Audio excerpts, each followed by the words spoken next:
Good evening, my name is Alun, and I am facilitating today a session of my game of World War II supernatural Cthulhu mythos espionage, Achtung, Cthulhu Dark, based on the Cthulhu Dark rules by Graham Walmsley and inspired by the Achtung Cthulhu setting from Modiphius. This game is organized as part of the Gauntlet RPG Community calendar. 100 more games, mostly story games, narrative games, OSR games, organized every month. If you want to come and play with us, then please just do visit Gauntlet-RPG, and you will find everything we do, and you also find great players like these. Now we are playing in World War II. We are located in North Africa, where members of the British occult intelligence service, the Pursuivants, are pursuing leads about German Nazi efforts to engage, shall we say, supernatural creatures and elements in North Africa. Last time we were in Benghazi. This time we're in the deep desert for the fourth and final session of this series, Danger in the Desert. We are playing with safety tools. We are playing with the X card, and I won't go into any great depth here. All of these players are familiar with the Gauntlet rules of engagement around safety tools. Playing with the X card, lines and veils. I will just say, if any of the players want to add a line or a veil to those that we've defined so far, there is a tab in the Character Keeper. We're currently playing with lines on harm to children, racism, sexual assault, and suicide, and veils on torture and sexual content. Veils will just draw line. So that's the setup. What I'd like to do now is to ask the players to introduce themselves. I think in reverse. No, I'm going to leave Avery Carlyle, Leandro, until last, because then I'll ask you about the love letter, because Avery has been doing stuff for an episode. So let me start then on the left-hand side of the Character Keeper and ask Will, say hello and tell us something about Arthur Blake. Hi, my name's Will, my pronouns are he, him, and as are those of my character Arthur Blake, who is the educated advisor, the learned man amongst the capable. Quite far out of his element, but everyone's about to step fully into his as we go up against the forbidden knowledge of the Djinn, and Arthur tries his best to make it back to his dear wife and unborn child. Probably not going to happen based on my experience of Achtung Cthulhu Dark. Arthur has survived an escapade during the Dunkirk evacuation. I'm sure he can manage to escape North Africa.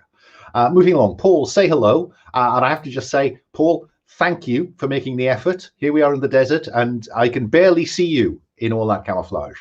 So, Paul, say hello and tell us about Wilbur Strauss. Hi, I'm Paul, he, him, and I'm playing the character Wilbur Strauss, also he, him, and I am the capable in the big pile of the learned. The opposite to Arthur. I am a survivor of a previous escapade, also in Dunkirk, and yes, I'm playing the tough NCO. Thank you. Moving along, I'm going to skip and go straight to Lara and ask Lara to say hello, introduce yourself, and tell us about Angel Stoner.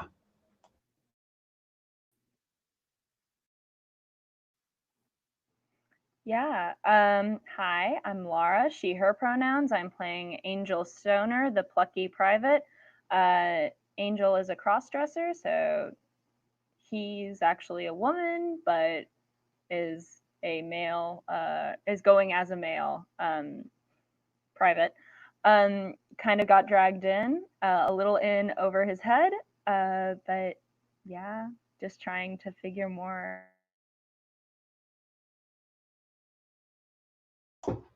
Thank you very much. Yes, you always need a plucky private in these circumstances. All British war films of the 50s and 60s have a plucky private. So, Leandro, you missed the last session. So at the end of your brief introduction, we'll talk about the love letter that I've written to you. But say hello and tell us about Avery Carlyle.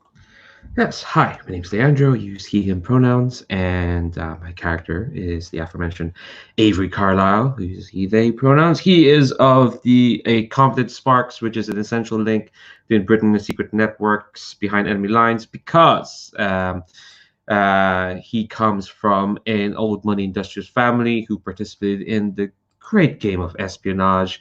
And by great game, I mean the jolly good time of having drinks in clandestine restaurants and having oblique conversations with people who may or may not be on your side, or may not, or may be on some other side, or maybe it's just strangers having dinner, all that overblown nonsense. He's from a terribly privileged background, and probably would have sat out this whole secret war nonsense if not for the fact that the Pursuivants, or at least a section of the Pursuivants, have kindly persuaded him to stay on and lend his talents to the war. Just a bit of blackmail, bit of how's your daughter, that sort of thing. He missed our last session because he was summoned to, well, I guess we'll get to that with this love letter, which I guess I should just read it out then. Well, yes, just to clarify, at the end of episode 2, Avery walked away from the slightly disreputable bar where the rest of the characters had retired to in the less reputable parts of Cairo. And he walked away having read a telegram, as I remember. Yes, telegram that that had said one thing but then said another. So go ahead, do read the love letter, fill in the gaps as you wish. Right, so, then Mr. Carlyle, at the start of this episode, what's the audience shown, if anything, about where you went and what you did after you walked away from the team in Cairo? For example, did Projekt Prometheus try to recruit you? Were they successful? Did Black Dragon have a different task for you? What was it? I think what the audience sees is, and if this is a TV show, this would be the entire episode, because Avery's actor is expensive. They have to get all the money's worth out of him. But he needs a marquee episode. Sorry, I've just imposed that now. I think we get a shot of him at dinner at a fancy restaurant, for sure. And I think this is there's an entire 20-minute sequence of him having dinner with this rather fine, upstanding European woman. And it looks like a ways away out of the war. Like there's still parts in Cairo that has managed to preserve some bubble or so. And Avery looks like he belongs in this kind of environment for sure. But I think we get cuts to him looking at the telegram outside of the restaurant just before he said come in, and you get shots of he was in rumpled officer's soldier uniform, and then when we cut to the restaurant, he's in a nice suit and he looks dandy. But the telegram has some rather oblique instructions for him to meet with this mysterious diplomat or so. And the instructions are from Black Dragon, member of the Pursuivants. And yeah, they're terribly oblique. Even he really doesn't understand. The most important thing is that he's meant to have dinner, and at 20 minutes into the dinner, specifically 20 minutes, he has to say something very specific. I'm trying to figure out what the sentence is. And yeah, it's that kind of oblique. So even though he looks fine throughout this entire dinner, well, what happened cannot have been straightforward, so I have to mark stress. Thanks, Alan.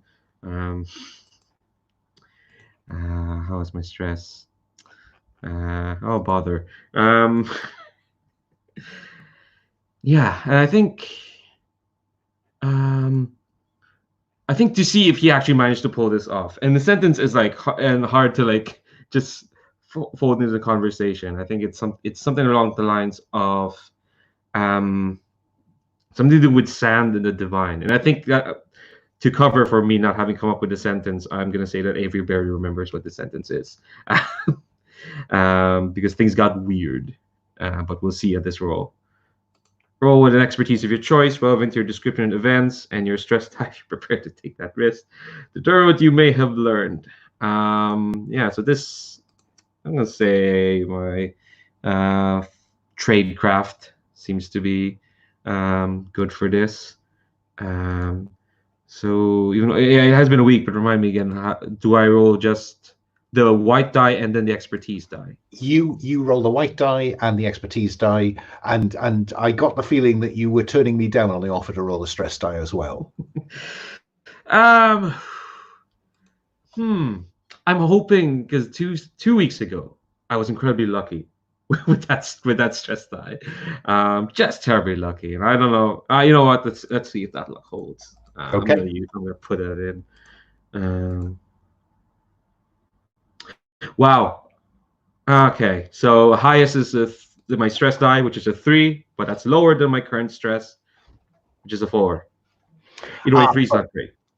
Yeah, but remember the way that the if you put your stress die into the pool, if you rolled equal to or greater than the highest roll, increase stress by 1. So yeah, this is clearly very stressful for dear Avery. And what the love letter then says, I think, is 1 to 3, either roll to investigate to see what you might have learned, or roll to seek relief from the horror through the honest human contact of presumably this stranger. Yeah, I think there's like a moment when Avery does manage to get the sentence out, and is, tell the scion that their divine shape is coming back, or some nonsense like that. I think that's what he thinks that the sentence is. And as soon as he says that, I think the stress gets to him. He just kind of like stands up and just asks to be excused from dinner. And he walks over to the bar and orders like, a tumbler of whiskey. And I think, this stranger who, I am imagining, let's see, I just called her a European woman. That's terrible.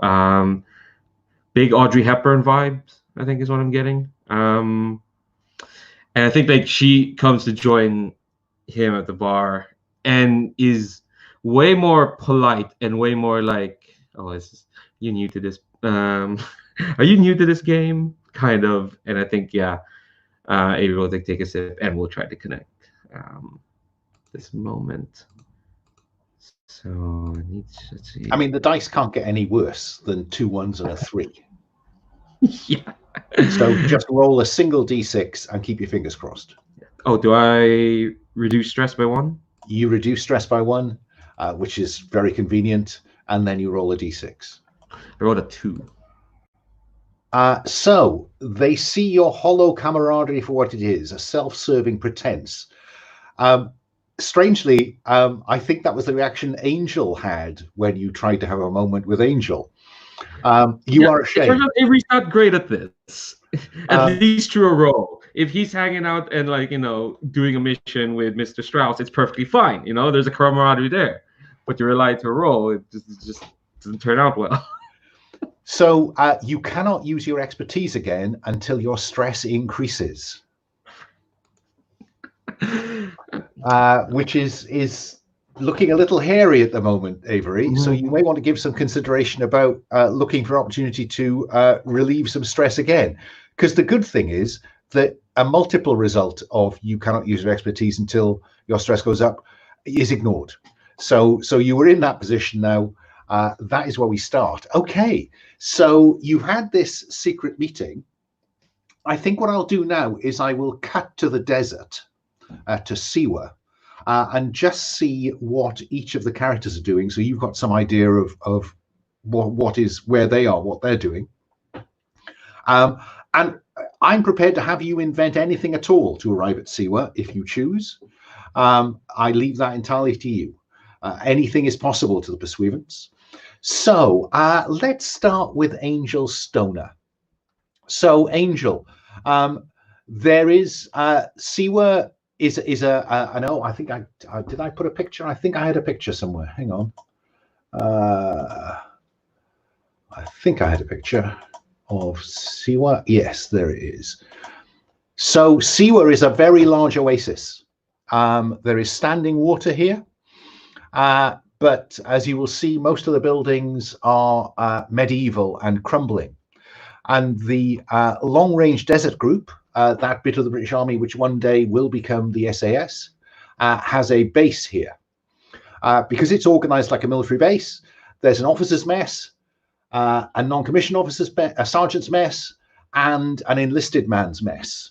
And so we had a look earlier at a picture of some of the likely lads you will find here. So these are the kind of chaps that that you are doing what with in the enlisted man's mess. I mean, I think that Angel is probably just going to try to, talk, just act like one of the guys, see if they can glean anything, any information or anything. Okay, so that sounds like you're using your personal charm to investigate. Yeah? Yeah. So you are rolling with expertise. Are you going to include your stress dice? I don't think so right now. Okay. So just the white dice and the orange dice. Right. I think that rolled. Yeah. So that was a 3 combined. No, it's the highest one that counts. So sadly, just a 2. The highest one, so just a 2. So 1 to 3, you get the bare minimum amount of information you need to proceed. I think what you will get is the bare amount of information is that they are hard as nails. They've been in the desert for about 6 to 9 months. They were all kind of seconded to this unit because either they were ill-disciplined and would have been court-martialed in their original organizational unit, or they have some particular skills with explosives or mechanical, able to keep the trucks running in these very harsh conditions. But they come across as capable. I think that's that should give Stoner some confidence about the next step. Does that seem fair? But because you rolled a 1 or 2, a 1 to 3, I'm going to mark the mission clock, because what I think we will see is one of the locals, one of the Tuareg locals who is preparing food here. I think that that we will see him go outside and see him just writing something on a tiny piece of paper, rolling up, popping into and letting a pigeon go. So it looks like a message has gone somewhere which has increased the risk to the mission. Okay. Arthur, where do we see you and what are you doing? Arthur is pouring through the armory of the gear that they're all packing up, and and like kitting, and I think he's arguing with what are they called? I just wrote their names down, with perhaps Sergeant Major Tyne or even Colonel Harker about how the base is one of Jerry's experimental weapons groups out there. They've got this substance that will choke your lungs up as though you were breathing the desert sand itself. Okay, and you need to make sure that all of your men have full canteens, full water. Okay, if you get hit by this gas, first thing you need to do is pour the water down your throat. Okay. Now look here, old chap, says Colonel Harker. My men have been operating in this desert for 9 months. I think you can assume that our desert understanding of the desert and the risks of the desert are perfectly fine. But tell me more about this weapon you think Jerry's got. It's a sort of experimental gas weapon, sir. So far, the only decent results that the boys at Bletchley Park have had is using water to combat it. However, it does occur to me that if you had any portable foam fire extinguishers, or perhaps incendiary grenades. They might be useful to bring along. Would cook the stuff right off, perhaps. He kind of looks around the oasis and says, "Yes, fire's a terrible risk here. Of course, I have no bloody fire extinguishers. There's probably one in the truck, but we do have tracer rounds, phosphorus tracer rounds for the MGs. I recommend taking those fully loaded, sir." Very good, very good. Sergeant Major, would you see to that? Sir, yes, sir. And he stomps off. Good. Anything else, Arthur, with Colonel Harker? I'm only at 2 stress. I suppose perhaps what I would like to do is to I'm gonna give it one more go, reducing my stress down to 1, and then maybe I can do some magic. Or actually, perhaps I could roll my forbidden knowledge, academic knowledge, or research to maybe speak to some of the local guides and gain whatever insight into what we're about to face that might be useful. Yeah, no, that's fine. So this is investigate with expertise, I think. And I get a 6, of course. So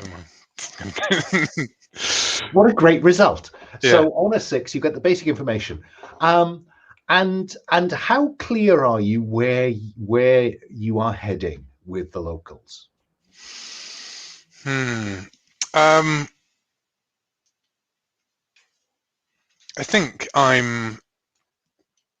don't think I'm precise, but I'm certainly this area, like, you know what, I think I'm even, I think at this point I'm desperate enough to find any information that I will. So it's clear that you're heading about 50 miles west, southwest, that kind of direction, into the Great Libyan Sand Sea. Yeah. And the basic information is that frightens them. You have 2 questions to ask me.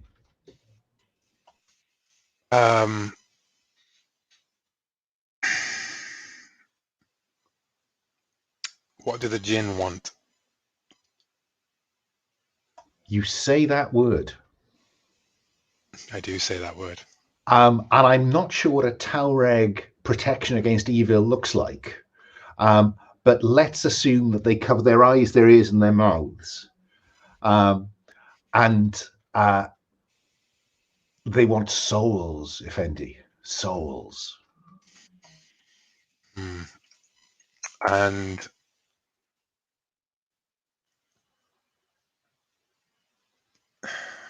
what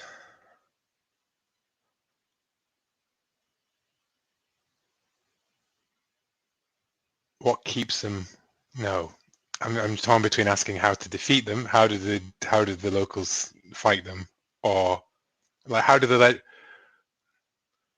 what do the legends tell us about where they? What keeps them here, rather than why do they not? If they want souls, why do they not attack the world? So how are they contained effectively? They are bound by God to the desert, Effendi. Only by breaking the seal that has bound them here could they leave to hunt mortals such as you and I. Interesting. Cool. So there is a seal of some kind that we should keep an eye out for. And because you rolled a 6, I mean that may well be enough to trigger a stress roll, I think.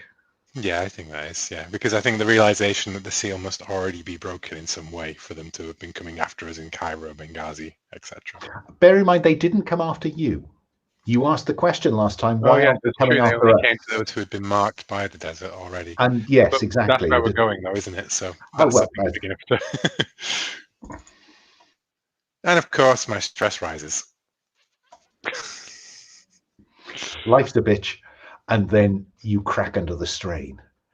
Wilbur Strauss, where's Sergeant Strauss when we see him first time in this episode? I think you'll see Sergeant Strauss entering the sergeant's mess. and ordering a nice cold beer. And because only the sergeant's mess actually has cold beer. The officers' mess has hot wine. There's tea for the enlisted men, and somehow the sergeant's mess has managed to maintain a stock of cold beer.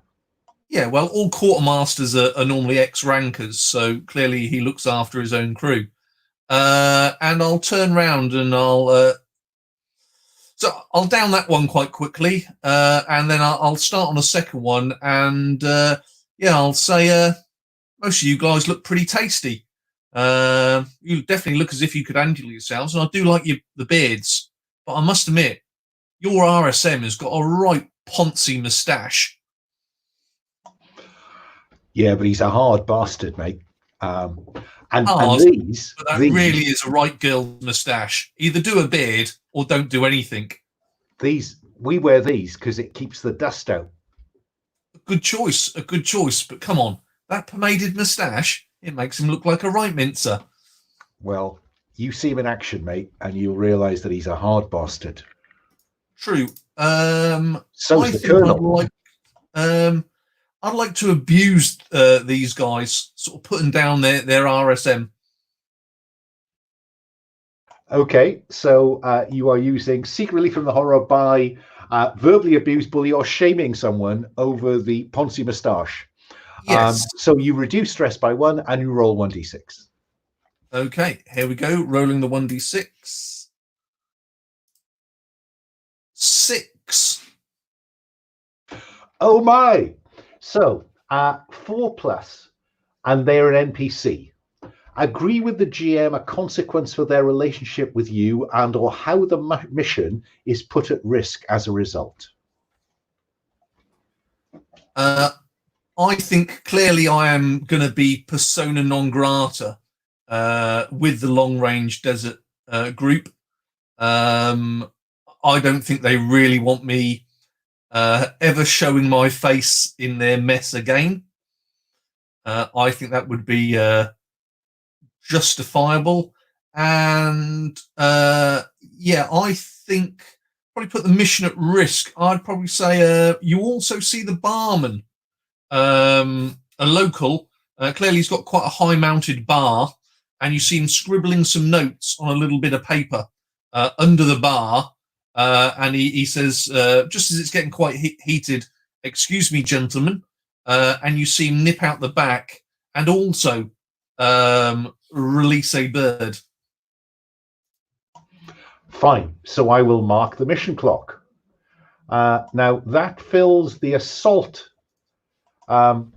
So the enemy have enough evidence to want to interrogate a PC, expect the GM to bring significant forces to the PC and make them flee the opposition or face arrest or capture.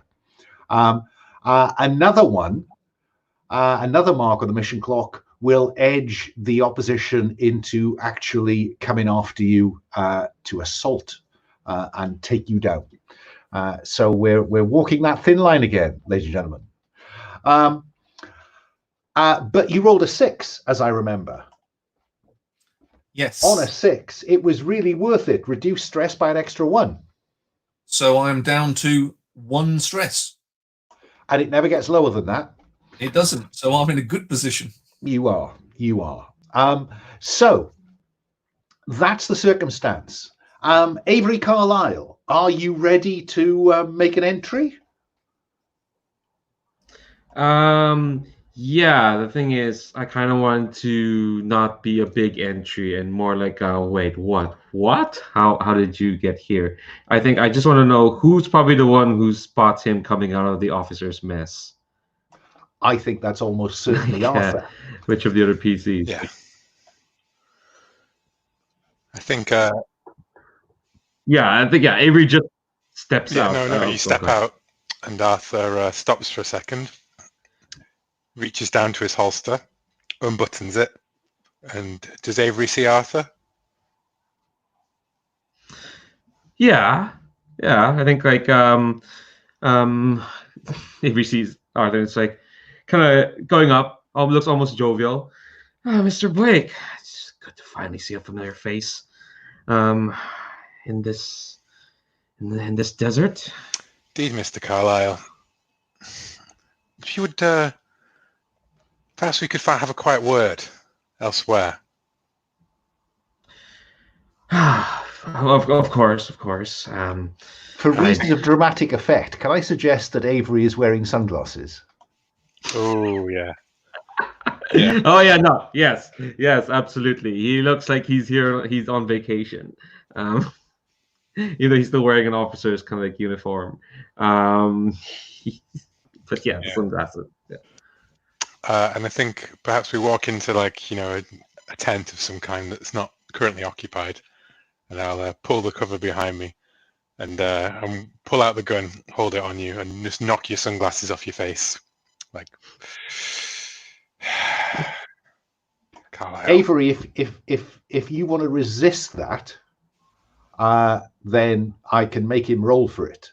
I'll have both of you roll. But are you sufficiently surprised for that to just happen? Yeah. I think I'm quite surprised because I don't think. Oh, go ahead. I was just going to say, I think it's seeing that you're whatever color eyes Avery has got, he will relax for a second and then just be like, "Where the bloody hell have you been then?"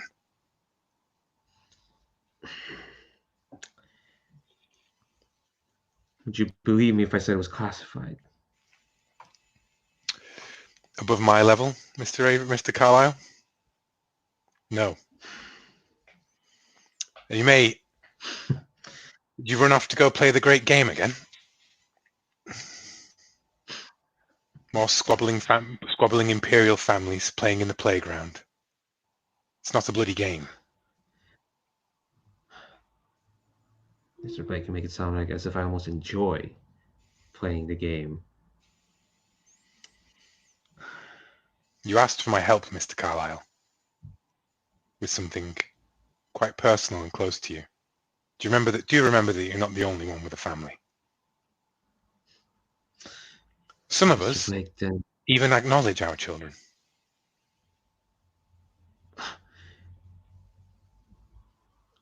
And do you think I would rather just bury mine in the dirt? Is that what you think this is, Mr. Blake? I think that if you want me to help you keep her from there, then you might be bloody straight with me, chap.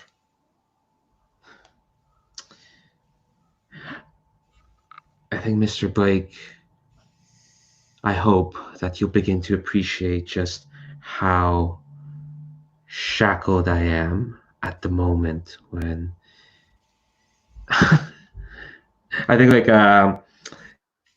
he almost looks towards the sunglasses, but like now you can see just how much I'm at their beck and call. This is not just above your level. This is a completely different level to what you and anyone else in this base are playing. Well, we're all playing the same game today, Mr. Carlyle. If you want to come out of it, you have to trust us.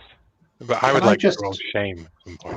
I was just going to check. So I think that was an effort to shame Avery. Let's see how well that went. Shame Avery. What am I rolling? Reduce stress by 1 and roll which d6? I will roll the stress one because it seems fitting to roll the stress one. Sweet, a 6. Right. So on Really a 4 plus, and they are a PC, your words hit them really hard. They roll for stress. Oh man, imagine if we just lose Avery before this session's over. Oh wait, what is Avery on? He's on 4. He's got one. He's got headroom. He's got headroom. In a moment, he can thump you. Yeah, that's true. Yeah. So roll the stress dice and hope for a number that is 4 or less. Roll a 6. Oof. Okay, stress goes up by 1, Mr. Carlyle. 1 more stress and you will crack. However, there is an opportunity here, without much necessary fictional positioning, for you to seek relief from the horror. How do you vent your anger and frustration at Mr. Blake. Or, I mean, you could confess your sins. You could plead to my good nature. Well, as far as Avery's concerned, he hasn't. Well, the thing is, as far as Avery's concerned, he's not sinned. He was being forced to do these other things, and Arthur's not appreciating it. So I think he'll kind of like reach down, take his glasses, very slowly, just kind of like put them back on, and seriously, there's going for a fight. Yeah, sure, why not? I think, yeah. If he wasn't in 5 stress, I don't think like Avery's in the position. But I think, yeah, you, if that's okay with you, Will. I mean, I'll say that you get one. You can have one backhanded slapping kind of thing, like poof, across the face, and then an SAS man will come in and be like. Yeah. So yeah, this isn't a kind of confront the mythos and its minions. This is a stress relief move, seek relief from the horror by beating someone up, and so you reduce stress by 1, Avery, and roll 1d6. Roll the stress dice. You are looking for. Well, I'm not certain what you're looking for, but roll a 4. So okay, on a 4+, and they are a PC. You really hurt them. They roll for stress.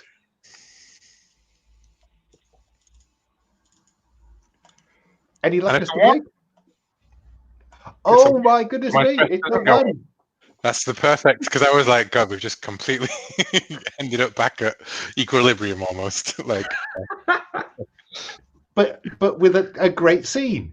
Yeah. You mustn't believe that these rules are designed to help the characters. No, I don't know. I think that Avery's Blake's reaction to that would be to step back. The gun raises back up again, and then he spits from the ground and says, "If you want, that's not really helping me trust you, Mr. Carlyle. But I understand that a father might be overwhelmed when forced to do anything to protect their children. If you really want my help, and I will give it, don't leave us hanging again. Do not leave us, no matter what. Or Mr. Strauss will be having this conversation with you next."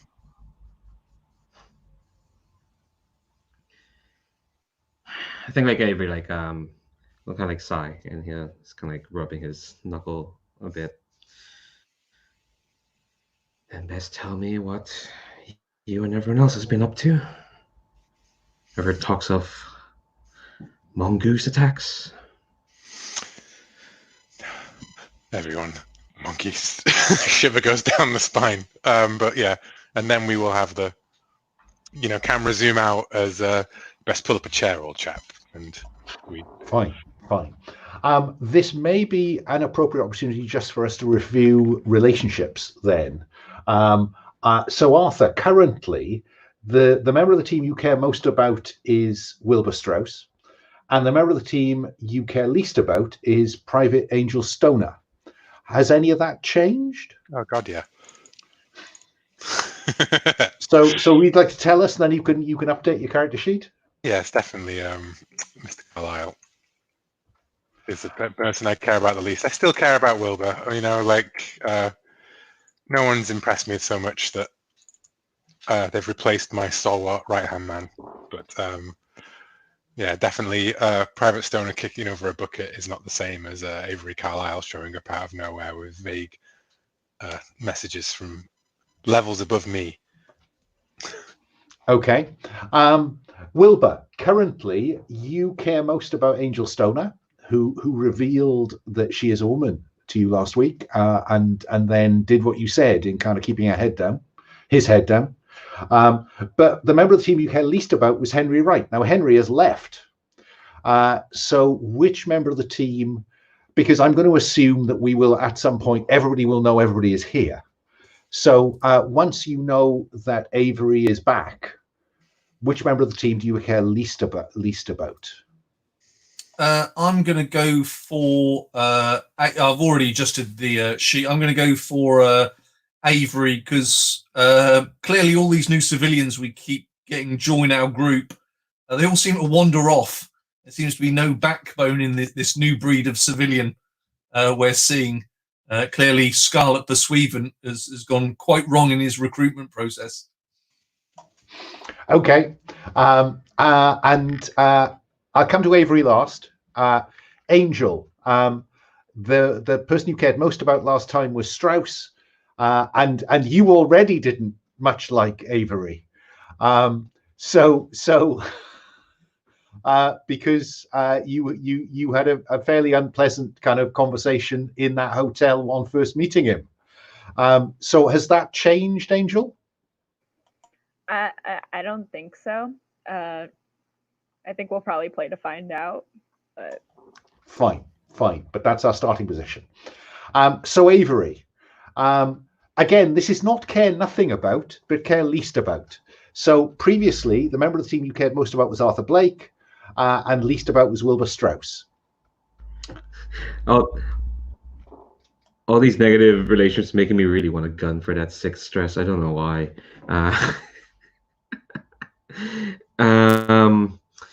Yeah. Let's see. The thing is, I'm trying to think. Because like now I'm thinking like Avery's maybe at the start did care a bit about the team, and actually. I think the member to care most about probably at the moment is, judging from the last time they interacted, was probably Mr. Strauss, just because there probably could have been a connection there of some sort. They worked well together at that one time, but he understands that it won't be respected given that he fobbed off. And least about? Yeah, probably just Private Stoner, just because they've interacted once, didn't really go well, so he has no reason to care. Yes, I think that's fine. Look, it's 10 to the hour. I'm going to suggest a 10-minute break now just to get a hot drink, and then we'll push on the hour. Is that okay? Fine. I'll see you in 10.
Yeah, that's much more in keeping, I think, Paul. Much more in keeping. I think it's called the Bedouin, this one.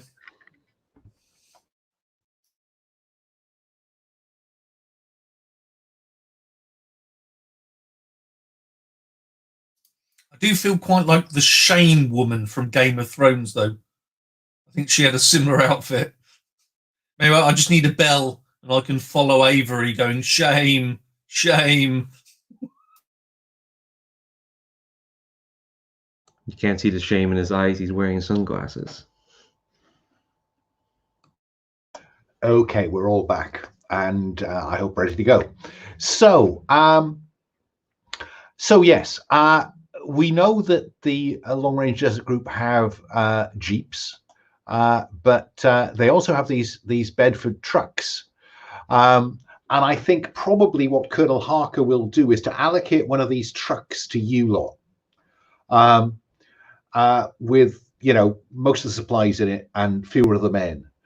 And he's allocating 2 jeeps, 2 Bedfords, and you to this mission. So you've got 2 other jeeps and you've got 2 other trucks plus the one like that you're using. So does anybody want to tell me something about the journey away from the Oasis? Let's start with Angel. What should the audience spot as you leave the Siwa Oasis, Angel? So would it be reasonable that Angel would be one of the people driving said vehicles? Yeah. I mean, you were attached to Arthur as his driver. You're taking that very seriously. Yeah. So I think that I'm probably driving one of the jeeps. And I think that the audience probably sees Stoner get very excited getting behind the wheel. And I think there's some maybe just like a little chuckle as they're driving off, and Angel wastes no time putting it in gear and just zooming. There is a pile of dust behind the Jeep as Stoner's vehicle takes off. The Jeeps are 2-person. Is one of the player characters in the Jeep with Angel? And if so, who wants to volunteer? Yeah, I'll leave that up to them.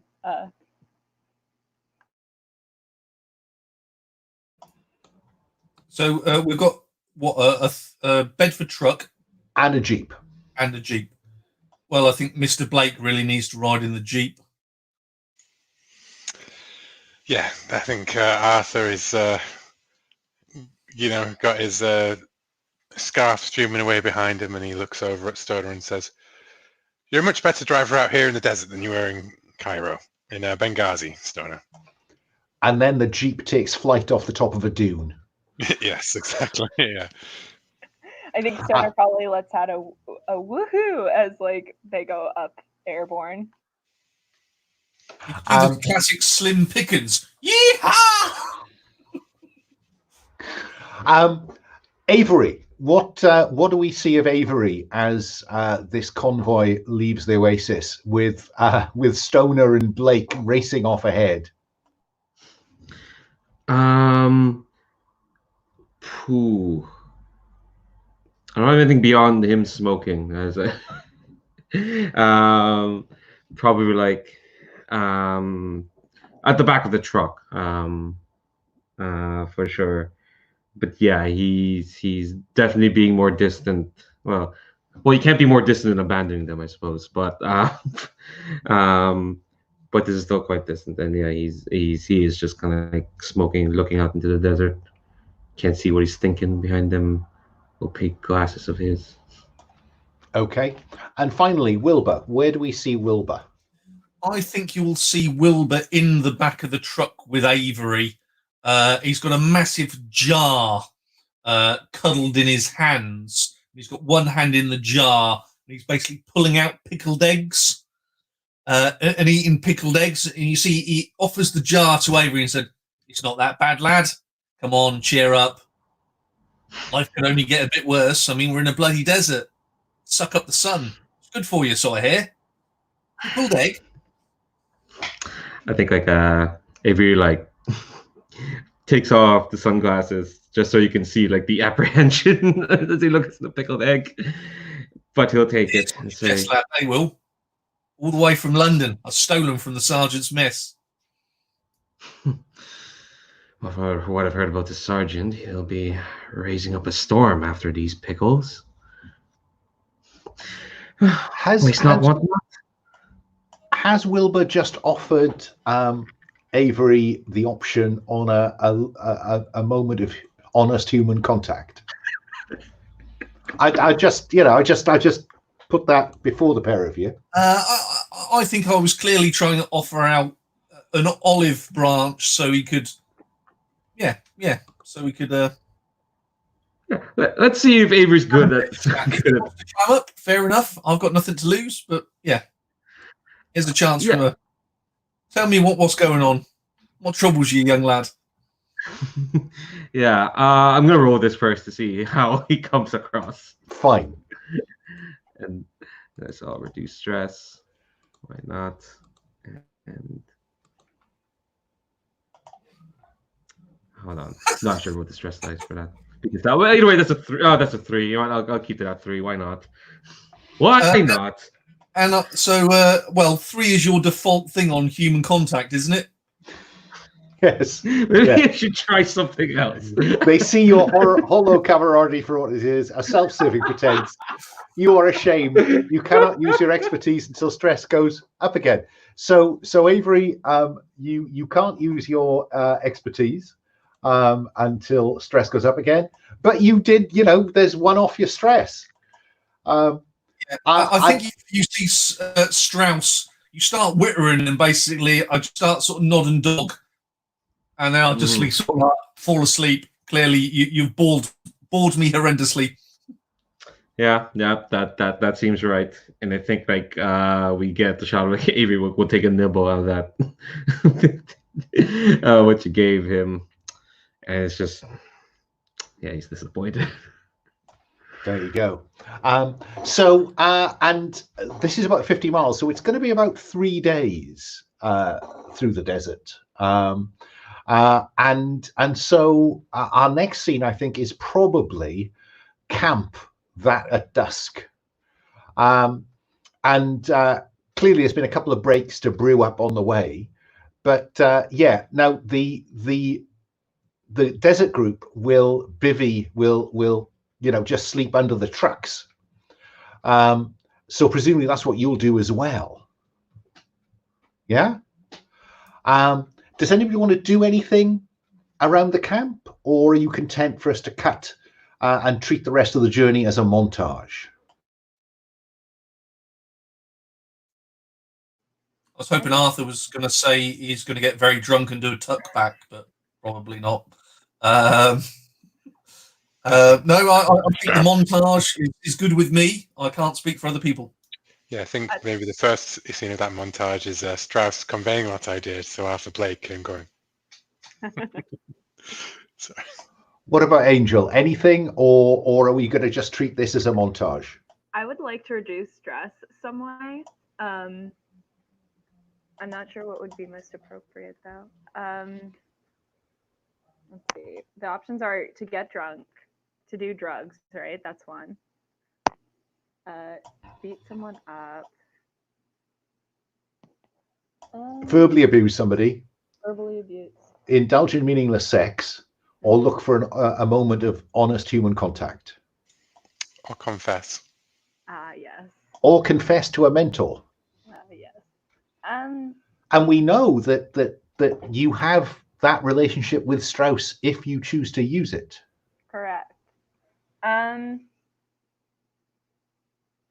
I actually think that Stoner has gotten over his fear of alcohol, and I think that he's going to get very drunk. And we'll see how that goes. And that will be a surreptitious drink, because obviously on active duty, it's entirely against military discipline. So you get drunk. Yay. So reduce stress by 1 and roll the stress dice, hoping for a number. 2. Okay, so on a 2, You're a nasty drunk and you're ashamed of yourself. Yeah. You cannot use your expertise until stress goes up again. Yeah. So I think So that you'll- Stoner just can't hold their drink. So I think that it's a spewing mess. It's not pretty. And I think probably and I speak for Strauss here, I think Strauss is probably the one who ends up holding you being sick on the edge of the camp to try and make sure that Colonel Harker and the Sergeant Major don't find out about this. But you get a better out than in, lad. Better out than in. As you are repeatedly discovering. So, Angel, you'll see that next to the expertise slot on your character keeper, it currently says available. There's a drop-down box that says cannot be used. And this is all looking a little hairy at the moment because only Arthur is currently in an emotional state to use his expertise. Everybody else, for one reason or another, is not. So fine. So we'll cut to trucks on the horizon, outlined against the rising sun the following morning. We'll dust clouds, a couple of false alarms when there might have been an aeroplane in the air, and according to Colonel Harker, you're probably about 10 miles from that location, as close as you could get it, Blake. But Harker's suggestion is that he should send one of his jeeps ahead to get the lie of the land, because you don't have a kind of pin in the map; you have a general area.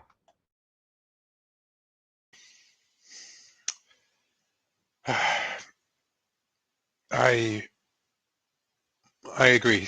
So I defer to your expertise in the desert, but I must again stress that we should be careful, and they should return at the first sign of any enemy action. Jolly good, jolly good. And he'll take one of his lieutenants to one side and say, "Okay, you and John." Looks at his watch. Yes, back. I don't want you gone for more than 2-3 hours at the outside. After 3 hours, we'll move. So, because sorry to say, but we'll assume you're taken at that point. Jolly good show. Good luck. And off goes this jeep, spilling dust. And so you've got 3 hours to kill. But the wind is getting up. There's a distinct breeze beginning to blow across the desert, and sand is beginning to drift. That kind of the way that sand dunes, it's almost like a wave of sand beginning to roll across the dunes around where you are camped. Oh, I suppose you're taking a break in the shelter of a fairly steep-sided dune. And the wind is getting up, and Sergeant Major Tyne is getting his men to tie down equipment, and there's much kind of wrapping of cloths around faces. Do we see the characters do? Indeed, we brought one along for demonstration purposes.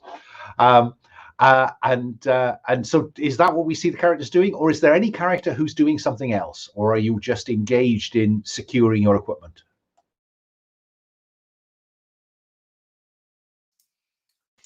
Yeah, I definitely think sort of now's the time to get our kit.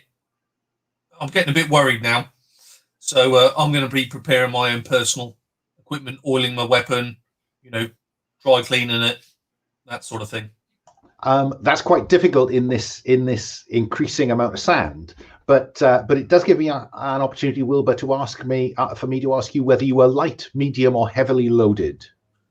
I think this is time for the cello, so I'm going to go heavy. Okay, Arthur, what do we see you doing as this sandstorm begins to develop? I think he helps secure all the equipment and everything, but I think there's some very, portentous shots of shadows across his face as he looks at the sand and wonders. Now, is there a downside to heavy outside of, being easy to spot if you're in? You move slower. So, you don't run away, very effectively. For instance, if you chose to physically flee, I would deny you the use of any expertise if you were heavily loaded. Okay. I mean, I wouldn't get expertise anyways for fleeing, frankly, but unless it was through a maze that was described in an old book somewhere. But I think it fits the fiction for Arthur to be medium rather than heavy. He's not really a heavy kind of chap. Okay. Avery, what about you? Are you doing what everybody else is doing, making sure the tarpaulins are tied down tight? And I'm going to ask you whether you are light, medium, or heavily loaded. Just to I almost kind of want to further the whole divide from everyone else by him not helping anyone, and standing portentously at the edge of the camp, looking out into the sandstorm. He stopped smoking, for sure, and I think like he's sorted out his gear. He still has the cigarette case open. He's looking. There's a picture there of him giving his daughter a piggyback ride. I think we just cuts to like him talking to that woman at the bar, and be a close up like Avery's face. You can tell from like, you can't tell from the sunglasses, but he's trying really hard to remember what that conversation was about, and it's still kind of hazy. Just get shots of like this close of this woman's mouth just speaking, but you can't hear anything. Oh, very portentous. And light, medium, or heavily loaded? I think he's going medium. Okay. And finally, Angel. Is Angel helping the rest of the men tie stuff down? And if not, what is he doing? And then I'll ask you the question about load. Yeah, I think that Angel starts to like help, but then like it is kind of like looking at the sandstorm and is like trying to look for the mongoose in the sandstorm. And I think that he probably sneaks up behind Carlyle, who's looking out at the sandstorm. Is like, are there any mongoose? If I spot any, I'll be sure to call for help. Watch for the mongoose. I'm just wondering whether that allows me to say, Stoner, that I really think you need to roll for stress. If you're worried about the mongoose, still worried about the mongoose. Yeah, that was a pretty rough time, you know. I rolled a 3. Which means your stress goes up from 2 to 3. Yeah. Avery, light, medium, or heavy loaded? Do you mean Angel? Sorry, yes, I do mean Angel. Beg your pardon. I think probably light. Yeah. Well, I mean, the reason for you to go any heavier than that is because you are likely to be blown away in the wind. Such a waif are you. But fine, light. I think it's likely to be Strauss. No. It's Avery. Avery and Stoner on the edge of the camp, looking out into the dust storm. You will be the first ones to see the shape emerging from the sandstorm. What do you do? I'm gonna mark off binoculars and try to like see through the sandstorm. Oh, I have to take off my sunglasses first. And yeah, I'm gonna try to see what's out there. I think that's probably roll to investigate, isn't it? And I'm just trying to decide whether that's with or... Oh, no, you can't use your expertise anyway, so you're just rolling the white dice. Yeah, unless you choose to include your stress dice. Might as well. Yeah, because if I do get stressed and I get my expertise back. Indeed. Okay, this dice roller is messing with me because that stayed the same, but I think that is a proper roll at both threes. So. Okay, so stress is going to go up by 1 because the stress dice is equal to the other one. Unless, I mean, are you sure? Because I didn't see it move. It moved for me. Okay. But The changed. Yeah, but you were there on Sunday, Alan, when we had that mess up with that. Yeah, it is still not. Roll for your party is still not behaving itself. but I don't want to force you to take that dice if you want to, if you feel the need. I think this one's legit. Okay. It's rolled for me. So stress goes up by 1, but and on a 1 to 3, all you get is the basic information. It's a jeep approaching at pace.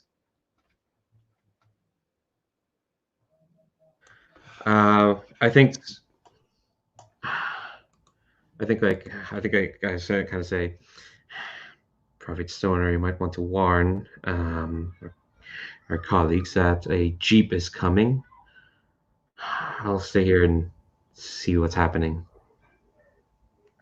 My sentiments exactly. Watch your back. And I think Stoner goes off. And the jeep is approaching at real speed, but I think because you've spotted it, certainly Blake and Strauss, because Stoner, I'm guessing, will go first to Strauss and then to Blake around the truck which has your equipment on it. And this thing is coming very fast, Avery. What are you, are you going to stand there, get out of the way? What do we see you doing? Is this thing is coming out of the sandstorm at pace?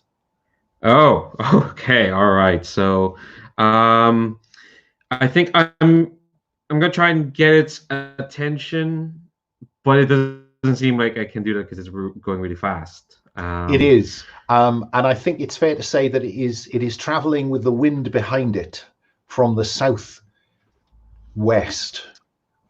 So it's beautiful. from the direction that the reconnaissance was sent.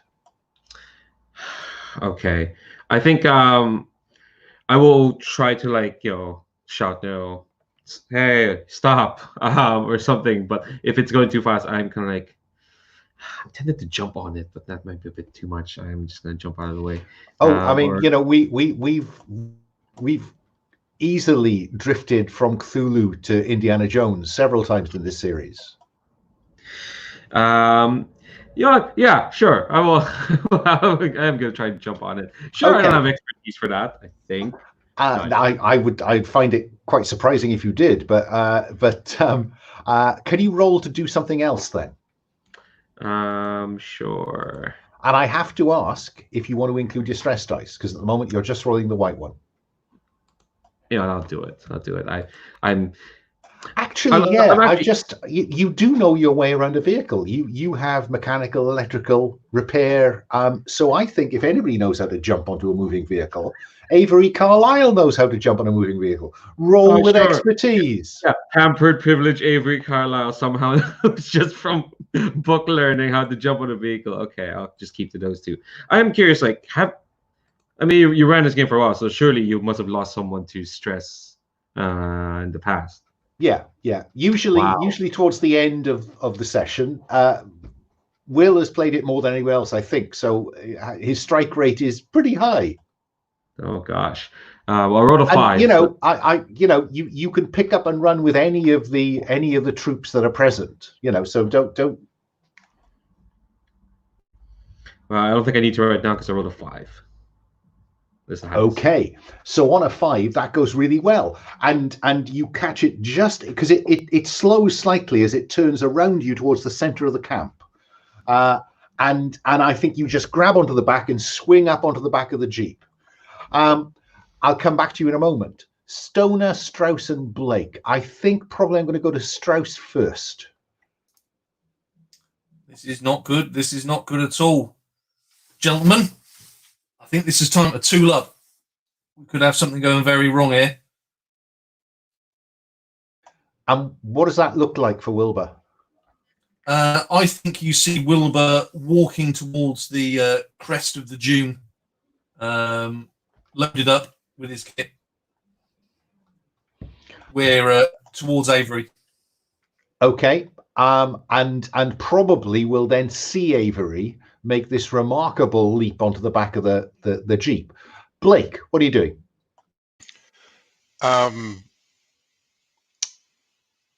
Yelling for the rest of the group, the SAS soldiers.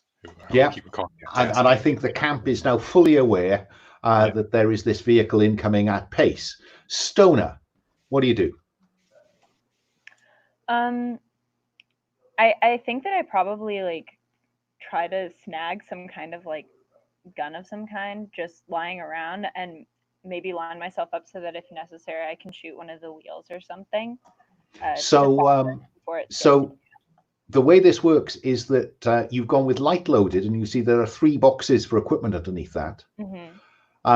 In terms of weapons, there's revolver, which will take one of those boxes, rifle, which will take 2, the Sten gun, the submachine gun, which will take 2, or the Bren gun, the light machine gun, which will take 3. So tick a box next to one of those, and then mark the right number of equipment boxes on your equipment. Does that make sense? Yes. Okay. So what are you going to go with? I think I'm going with the rifle. Fine. And then mark 2 of the 3 slots you have available at the top there. Okay. Avery, you've leapt onto the back, and they appear to be ignoring you. They can't have, anybody would look round, but they seem to be ignoring you. What do you do? So I'm going to declare revolver, and I think I'm just going to try to tap it on the back of the head of. How many people are on this jeep? Just 2, right? Yeah. I think I'll just tap in the head. It's like, gentlemen, you appear to be crashing into a camp.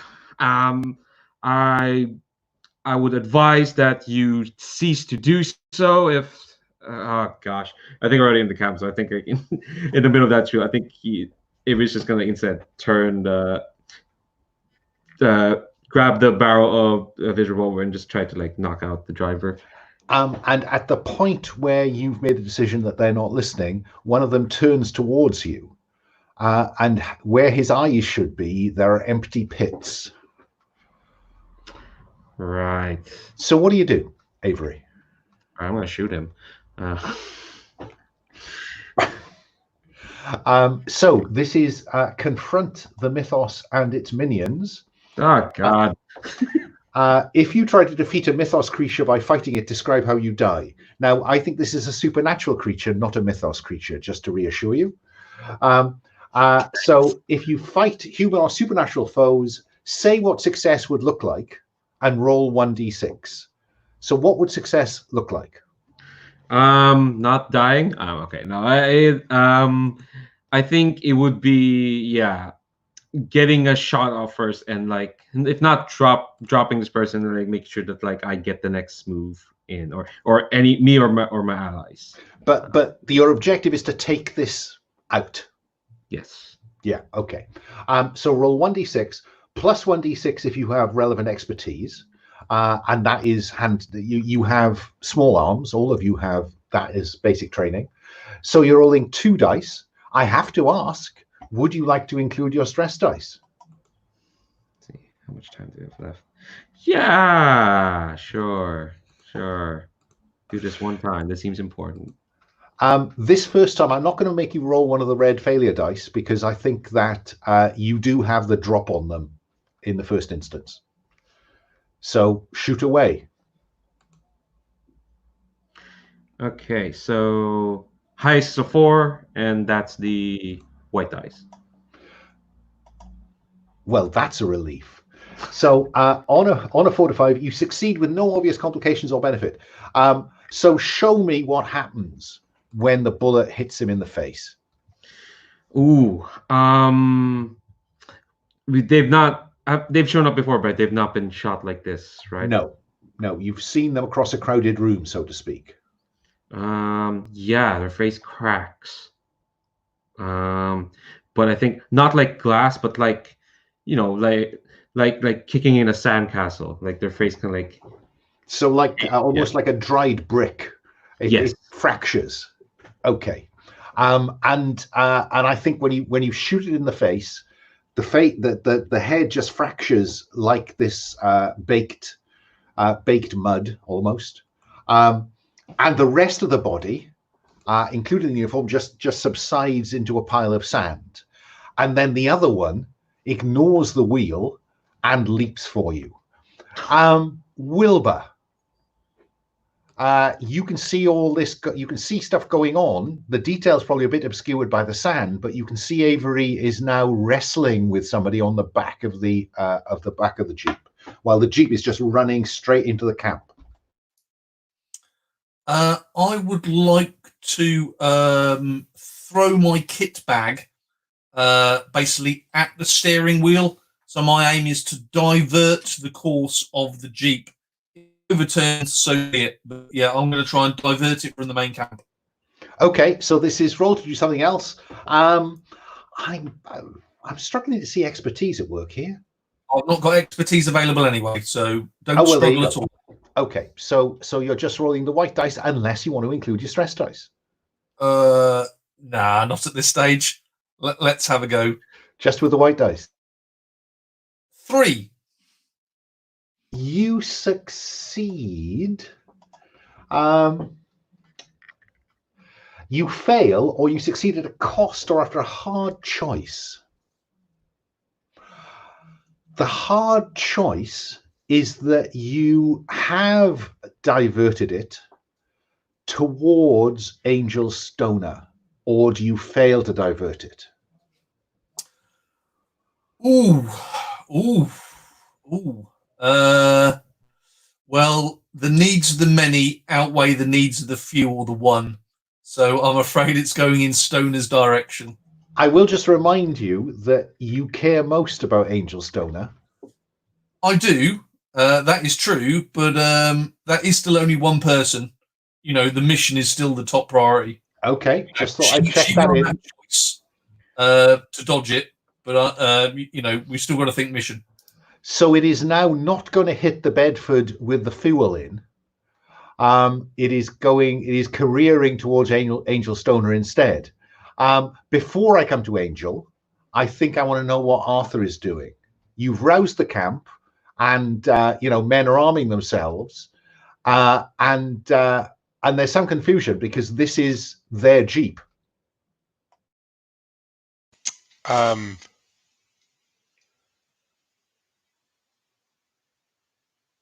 The Germans have the jeep. I'm going to yell at them. I'm going to say the Germans have taken your men, and they've got the Jerry behind the wheel. And I think that men will prepare to open fire, and not realizing perhaps that Avery Carlyle is on the back of the jeep as well.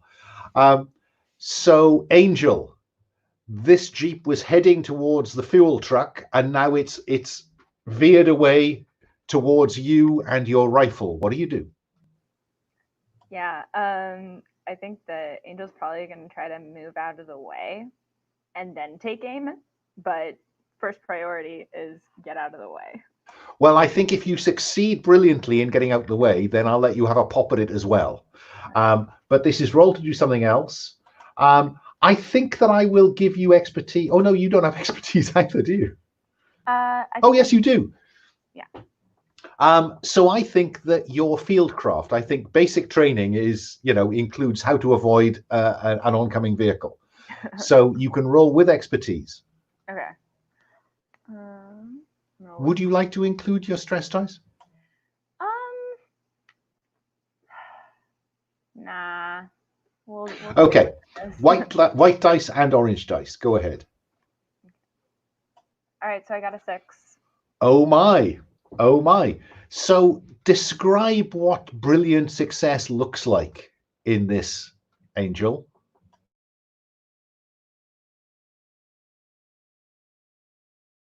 But the audience knows you're muted. Okay, so I think the Angel's probably going to do this super extra, like, get out of the way, like, maneuver. I think there's, like, rolling, like, flipping, like, all that jazz. But the vehicle is still really far away, so it's not totally necessary. But so I think that they get out of the way very, very adeptly, and then is able to, like, get themselves ready and take aim at one of the back wheels. Okay. So this you're not going to try and shoot anyone. So I think this is simply about rolling to do something else and succeeding. So again, you have small arms, so you're rolling with expertise. Do you want to push your luck and include your stress dice? I would rather not. Okay, just the 2 dice then, please. All right, 3. Oh, no, 6. Oh, right. Let me just come back to that in a moment then.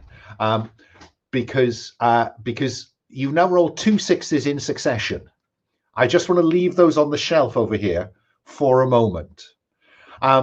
Avery, you're wrestling with this man who also has empty pits where his eyes should be. Describe what's going on. Yeah, these empty pits are kind of freaky, and I think like Avery is like fighting for his life, but there is kind of like there's a part of him that like wants to like solve this mystery or like figure this out, but I think the saving himself bit is probably overpowering that. So I think his instinct is like as he's trying to fight it off is to like try to like get his hand. Because he already saw that like these things are they're like dried brick, they're like sand compact together. So I think he sees like these empty pits and he's thinking, oh, they're way to hook in. Actually, this person like, is it anyone? Is it is it anyone that's recognizable, like someone from the SAS, or they just happen to be like people on the Jeep? It's Tubby Birmingham. Would you roll for stress, please? Oh, for God's sake. Hey, I haven't heard that name in years. Well, these weeks have felt like years. Oh, that's a 5. Come on. You're rolling such very good dice in all the wrong places. So, yeah, that's a bit freaky. But, yeah, so with all that in mind, it is the face of Tubby Birmingham. What do? I'm gonna punch that face in, or grab that face out. Either way. Okay. So what fingers in each eye and trying to just tear it apart. Is that what we're looking at? Yeah. I think I'm yelling his name as well. I think for the camp to hear. Like this is the most like Avery is probably like the most unlettered he's been. I didn't know he's shouting "fucking Tubby." Okay. So again, you're rolling with expertise because you have hand-to-hand expertise. Do you want to include your stress dice? Not right now. No. We're okay, so just roll the 2 dice, white and orange dice with expertise. Oh, maybe I should have done that because I rolled 2 3s. Okay, so you can succeed, but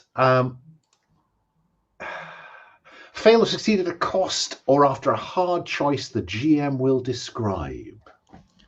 Ooh. I think the hard choice is that he leapt on top of you. You're praising these eye sockets apart, and you can crack that baked head apart, but some of that dust will fall into your mouth, eyes, and nose. Is that a hard choice, or do you want to let the Jeep run on? Oh, yeah. I'm looking at that amount of stress.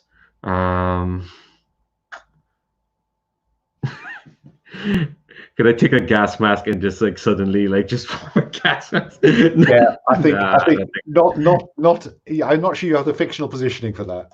Yeah.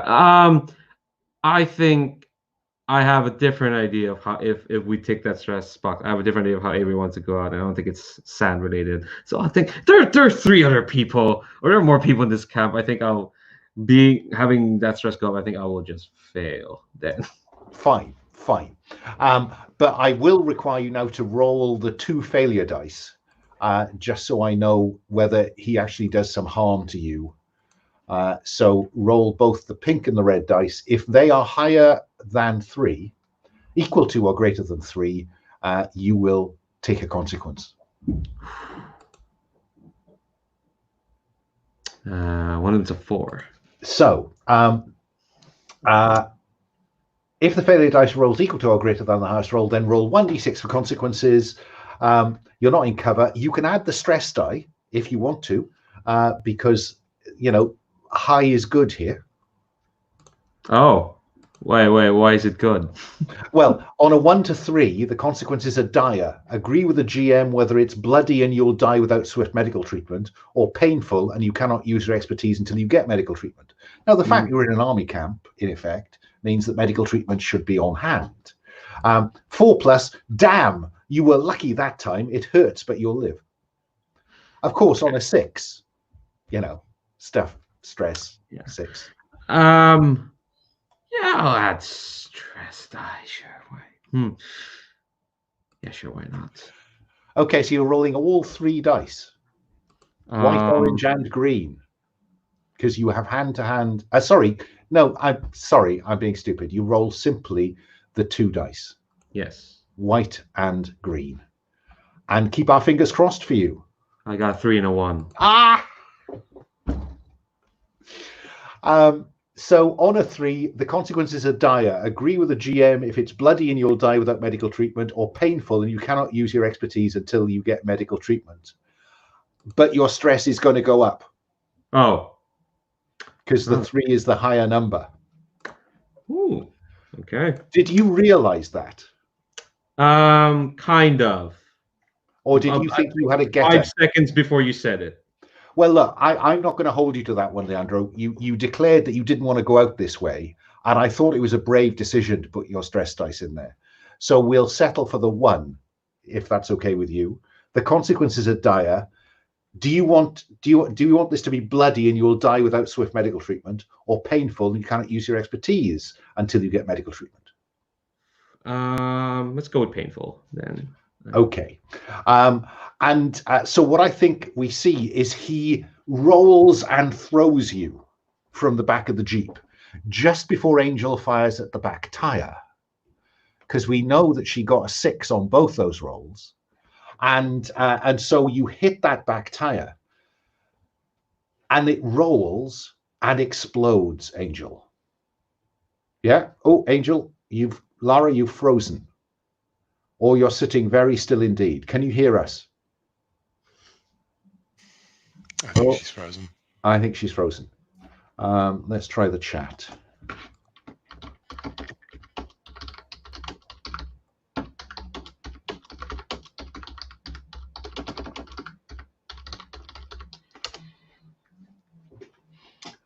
We'll come back to Angel.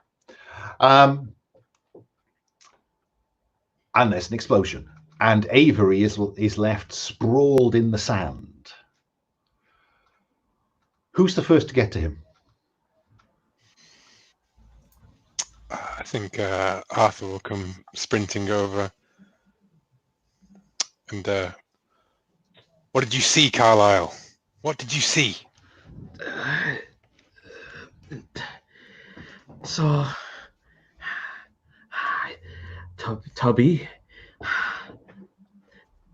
That was Tubby. They got him. He had no eyes. These things, sand. They were made of sand. Yes. Keep up, dear boy. Keep up. It's Tubby. I was told to say, tell them the sand will take their divine shape. That's what they told me to say. That's Who told you this, Carlyle?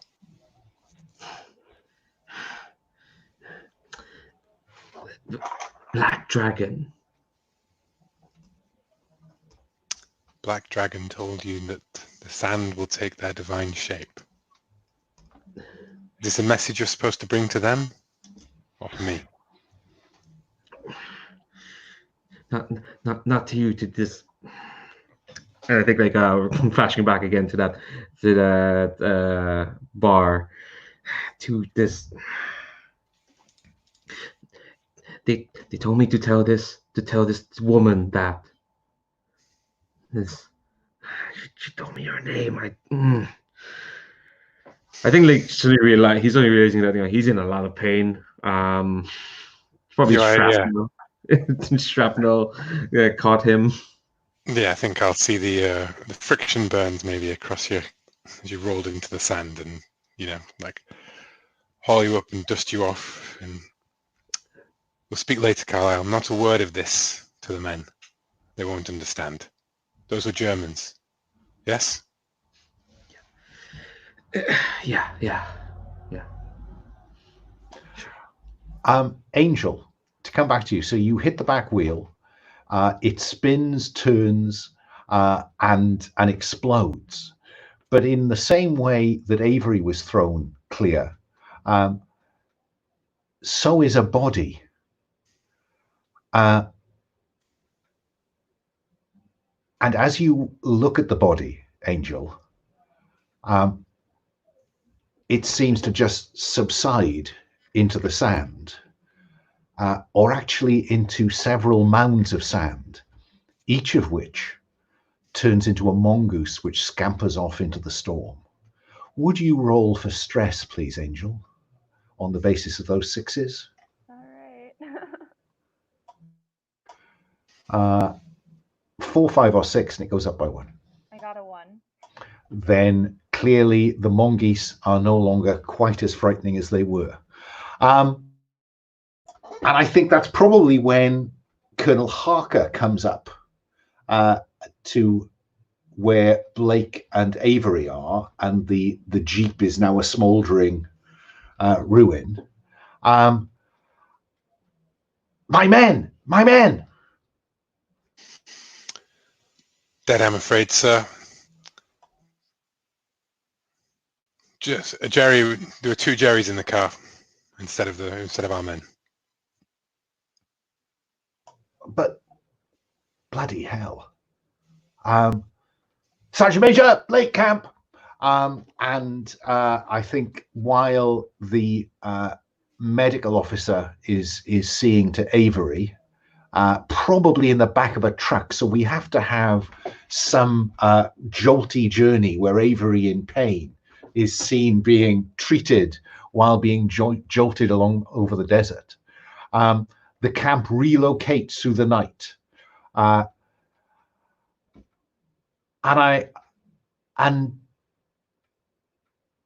is there anything else that Blake wants to do now that he's questioned Avery? I'm just, I mean, there's so much that he wants to know from Avery, but I have a feeling that Leandro has told me as much as Avery knows at this moment, as opposed to, being able to delve deeper into this, because I would love.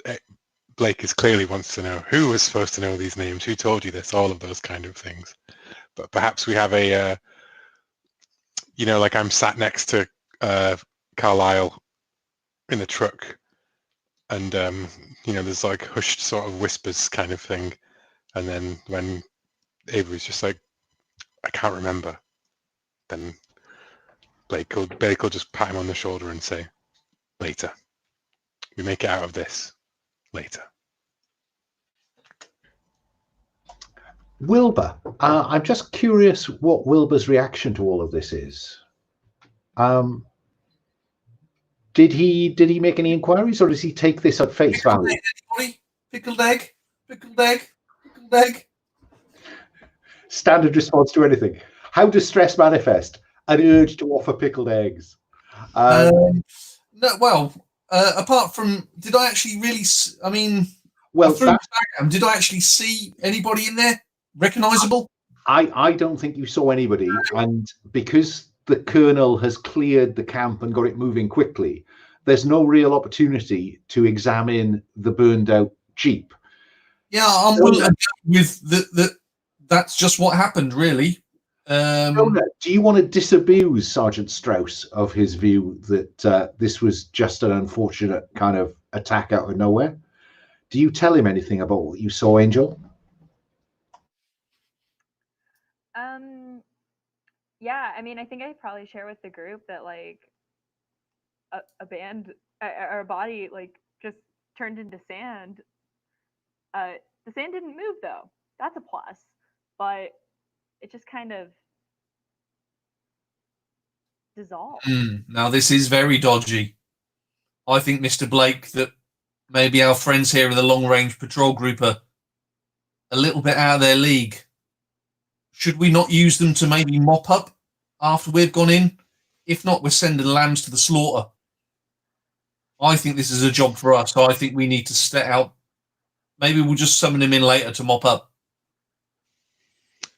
I'm afraid, Mr. Strauss, that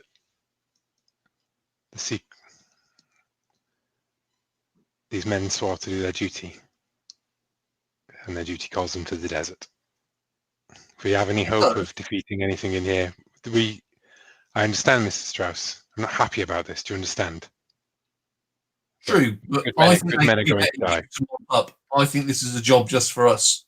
We know what we've got ourselves into. These poor boys haven't got a bloody clue.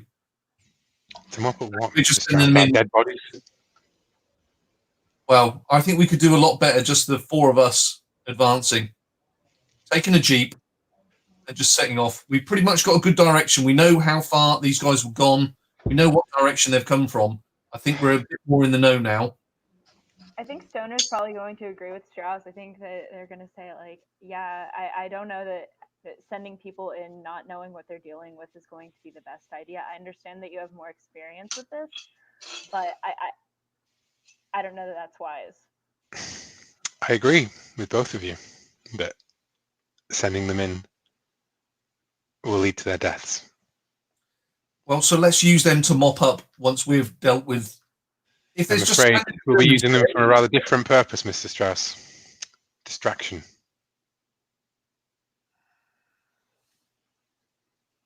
True, but we could probably achieve that with a Land Rover. Just Mr. Avery knows what he's doing. We could tie that and get that to go hell for leather through the German camp.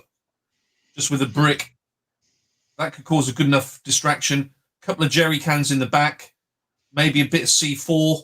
That would cause a good distraction. We could take a flare gun and summon the special patrol group when we need them. How about that? Can I just say that what I think this scene is, for the first time, perhaps showing Wilbur Strauss being slightly nervous, and Arthur Blake displaying a degree of steel. Wilbur, would you roll for stress, please? Because this appears to be slightly freaking you. This decision about sacrificing men. Just guys going to their death.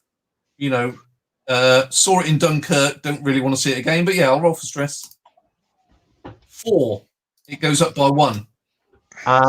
And how does that manifest? Because I think we're getting into country now where I want to know what this looks like on screen when Wilbur kind of comes to terms with this. This requires a very nasty decision. I think you see him switching to a sort of a more military mode and saying, this is a military situation. I think I'm the man that's going to dictate what's going to go on here. And I think that you're going to see Arthur say, you have your orders, Mr. Strauss, Mr. Stoner. Angel? I think Stoner just kind of throws up his hands and walks away. This is a bloody pissing contest. I don't think that Arthur looks very happy about any of this at all. You know what I mean? But like, I feel like Lovecraftian war requires even the good guys to send off their men to slaughter effectively. Like Avery, I'm going to. I think this is probably going on in the back of the truck where you are laid out, because there is a need to keep this kind of in the family. Do you have any view of do we see you kind of watching the conversation and then joining in, or do you just let it slide by? I think he's pretending to be asleep. Fine. But he has heard the entire conversation.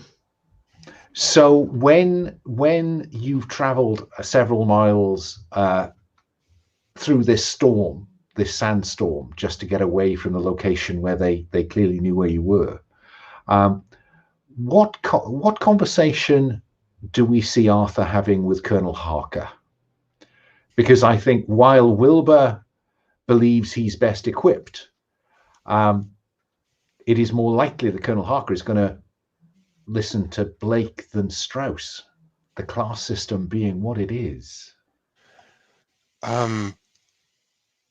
I mean, I think that in the tactical means, it's still very much Blake conveying what Strauss's assessment of the approach might be, for example, right? But it is a case of saying But that you've heard Strauss's. yes, but it's going to be a case of now, I think that whole scene was where Blake was putting aside their previous camaraderie and reminding him that we are all expendable.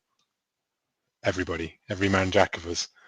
Their goal is to keep us alive long enough to do the job. So Can I just say, Paul has just reminded me that oh, sorry. Okay, right. No, I just wanted to check. No, sorry. Go ahead. Paul. Yeah. It is. I think that the mission, that the broad strategy is that they go in guns blazing, loud, blitzkrieg desert raid, while we flank the position and do a strike under cover of this attack. And they should bring all force to bear as much as possible. And I will inform them that the Germans, men in the field, they wear glasses to protect themselves from the effects of their secret weapons. Priority 1 targets, sir. And do I need to get the men to wear gas masks after what you described? Couldn't hurt. Jolly good. Then I think the only reason I'm not advising gas masks entirely is because I've seen it come from the inside of people rather than the external. But I will say that. No, I mean out of character. Out of character as in why I'm not like, why don't we all put our gas masks on, kind of thing. Okay, I'm just looking. It's 4 minutes to the hour. What about can we get a swift break done by a minute past the hour? Okay, Sure. I'll see you 1 minute past the hour.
I felt a bit like dictating what the plan would be then, but I also perfectly feel like, you know, if you're going to have a Cthulhu, anti-Cthulhu mythos group, they have to be callous bastards at the end of the day. Yeah, I mean, part of the kind of feel of this for me too is that it's just unfair. It's just not, you know, you have to do terrible things in order to stop even more terrible things from happening. Yeah. Yeah, because clearly sending these guys in without knowing stuff is of moral questionably moral. And they never believe us, so I can't tell them what's going to happen. Yeah, that's the harsh truth, isn't it, eh?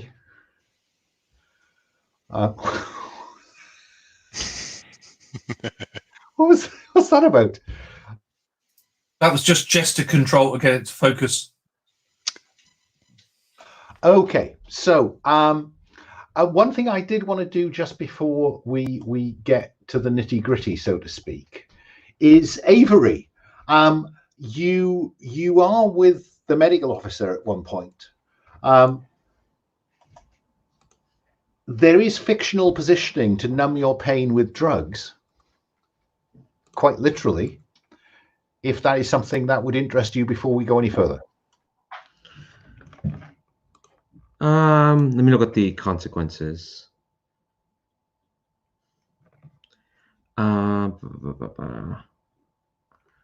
I think I don't know why I'm interested in seeing this, actually seeing this stress box go up, but yeah, I think I'm just not. You know what? No, while we're here. Actually, no. I keep flip flopping, but No, I think it's fine. I don't want to, I don't want to twist your arm. It's just, you are sitting on that edge, and you understand the consequences of sitting on the edge. Okay, so so Avery is bandaged up and fit enough to go on. Do we dramatically want this to go on dawn, dusk, or during the day? Dawn raid, anyone? Dawn's always the best. Yeah, because the sun will be rising behind you, so there's a good chance you can get a bit of advantage out of that, perhaps. So just pre-dawn or at dawn? What I just want to have a picture in my head of what I'm likely to see in terms of set dressing. Pre-dawn. Okay. So let's have the four of you and Colonel Harker at the top of a dune, looking down on this this airfield. Now, I did have some pictures somewhere, but I can't now think what I've done with them. Hang on, here we go. Oh yes, there it is. Couldn't resist this one. Forgive me, please forgive me.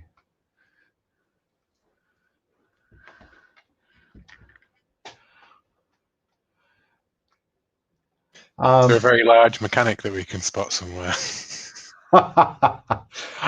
So I'm going to suggest that you lot are on these dunes here. Yeah. And what you can see is that these dunes go all the way around pretty much. But behind the camera here, and the camera will pan round, there is a dune that, Arthur, you've seen some archaeological digs, and this doesn't look like an archaeological dig.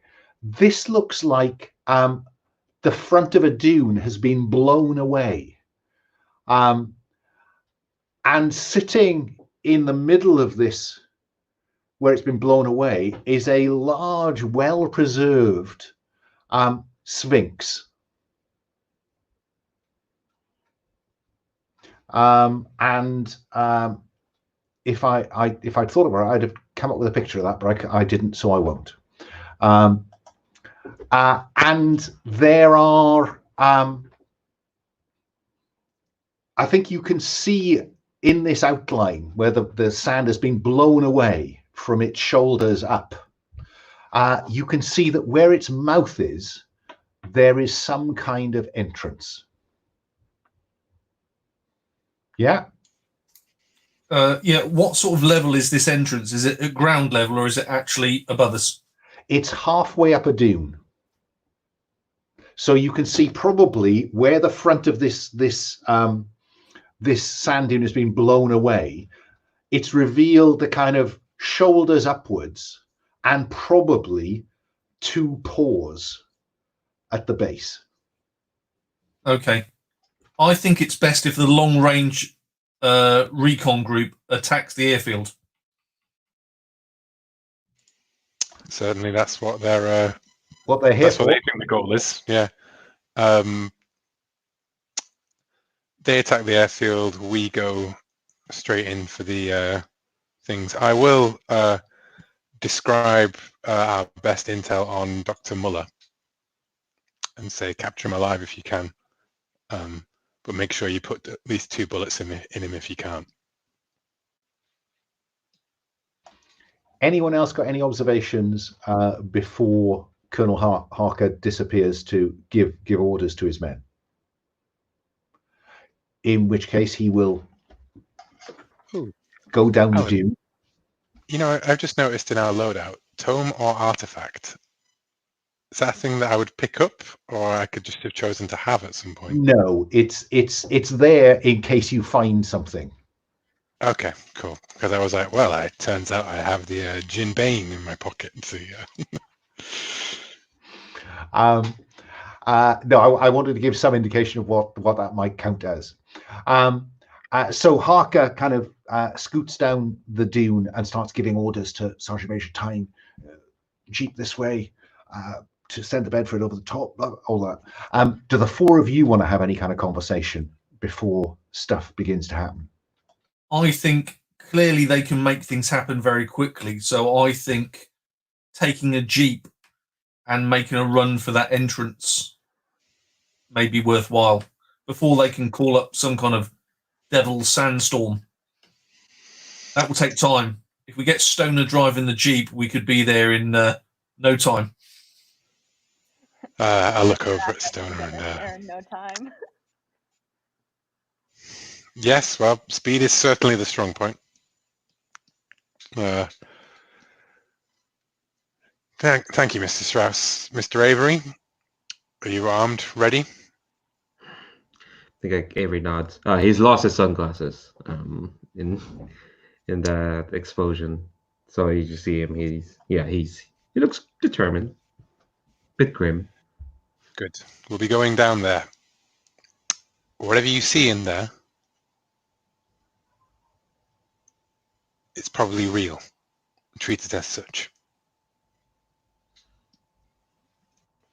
Is it the kind of real that would drop dead if you pump enough lead into it, or the kind of real that needs a bit more care to be disproven?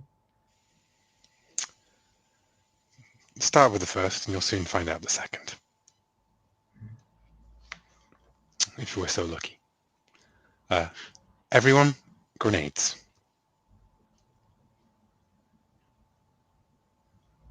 Remember, you don't have to select the detail of your equipment now. Some of you have already made some picks. Oh, yeah. You don't need... Yeah, the grenades thing was more a case of like, maybe use the grenades first rather than the, blowing them up. I have found that blowing these things up is usually better than shooting them, kind of stuff, to great effect, according to the pursuivants reports.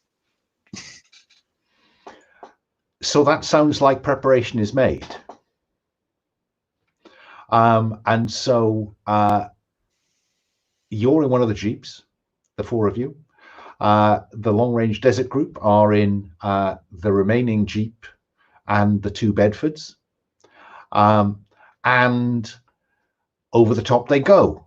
The jeeps and the Bedfords are mounted with twinned machine guns. and as soon as they begin to get onto the, it seems stupid not to make use of the runway where the sand has been packed down.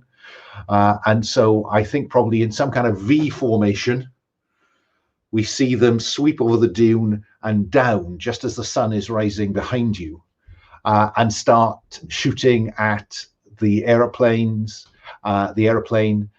any vehicles, the huts and tents in the vicinity. And I'm going to suggest that you are probably behind the V. And at some point, what do we see Stoner do? So are we already in the car? You are in the Jeep, and the two Bedfords and the other Jeep are going in a V formation, and I think you're back here at the back of the diamond, if you will. Yeah. And they go through just shooting up anything they can draw a bead on. I just want to know what Stoner's going to do. Yeah, I think that Stoner's probably going to turn behind him and say, hold on to your seats, gentlemen, and then just kind of guns it. And at some point, I think almost certainly swerves away from behind the other vehicles in order to go around to get to this Sphinx.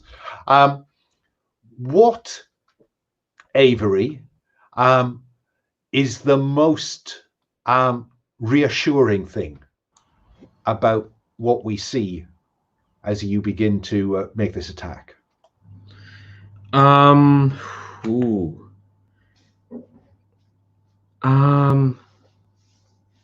not Stoner's driving, no. For sure. I think it's just the kind of like, I guess, like professionalism and calm of Colonel Harker's men. They've been here for the desert for quite some time, so as much as they're being sent out into to face unknown enemies, so to speak, it does look like they're not ones to break easily. Whatever the hell is going to come out of that Sphinx, these will get some sort of fight. So it's a bit reassuring. Okay.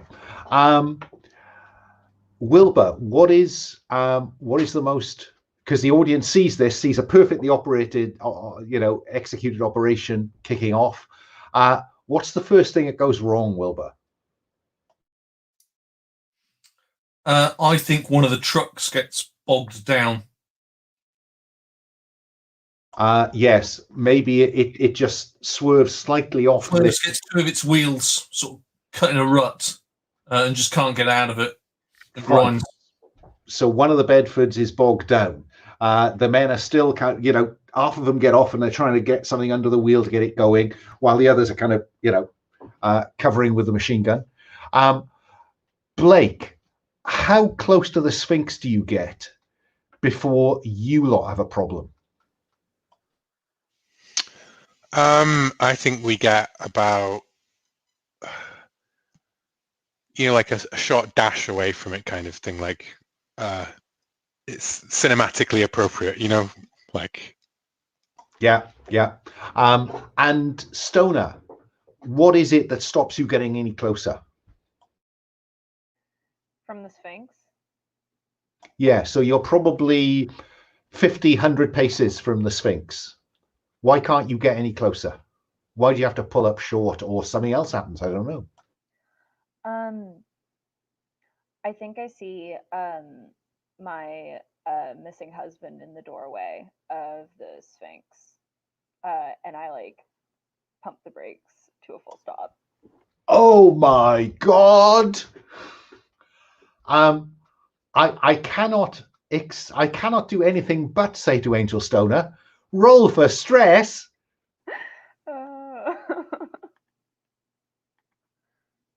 Oh, it was a 6. Then stress goes up from 2 to 3. From 3 to 4. Sorry. So yeah, everyone I think is probably kind of thrown slightly when Angel jams on the brakes and skids to a halt, and is just transfixed by somebody at the entrance to the Sphinx. I tell you what, I'm going to put that entrance between the paws. It's much more appropriate. Wilbur, what do? There's somebody in the doorway of the Sphinx. Okay, somebody in the doorway. Yeah, I think they're going to get a good dose of the Sten gun. No, actually, let's go for the big boy. Let's have the Bren gun. Okay, so bracing the Bren gun on the hip, the bipod sits there, maybe resting on the bonnet of the Jeep. You let rip. Would you confront the mythos and its minions, please, Wilbur? Certainly. So normal dice, expertise, and heavy weapons. Are they firing back at all? Any failure? I don't think they are firing back. Okay. So you're rolling, unless you want to include the stress dice, then you'd be rolling 4 dice. No, I'm fine. We have a 3, 4, and a 5. So on a 5, succeed with no other obvious complications or benefits. The object was to take out the figure in the doorway, I guess. Yeah. So describe taking out the figure in the doorway. Let me just make sure. Okay, nobody's ticked gore.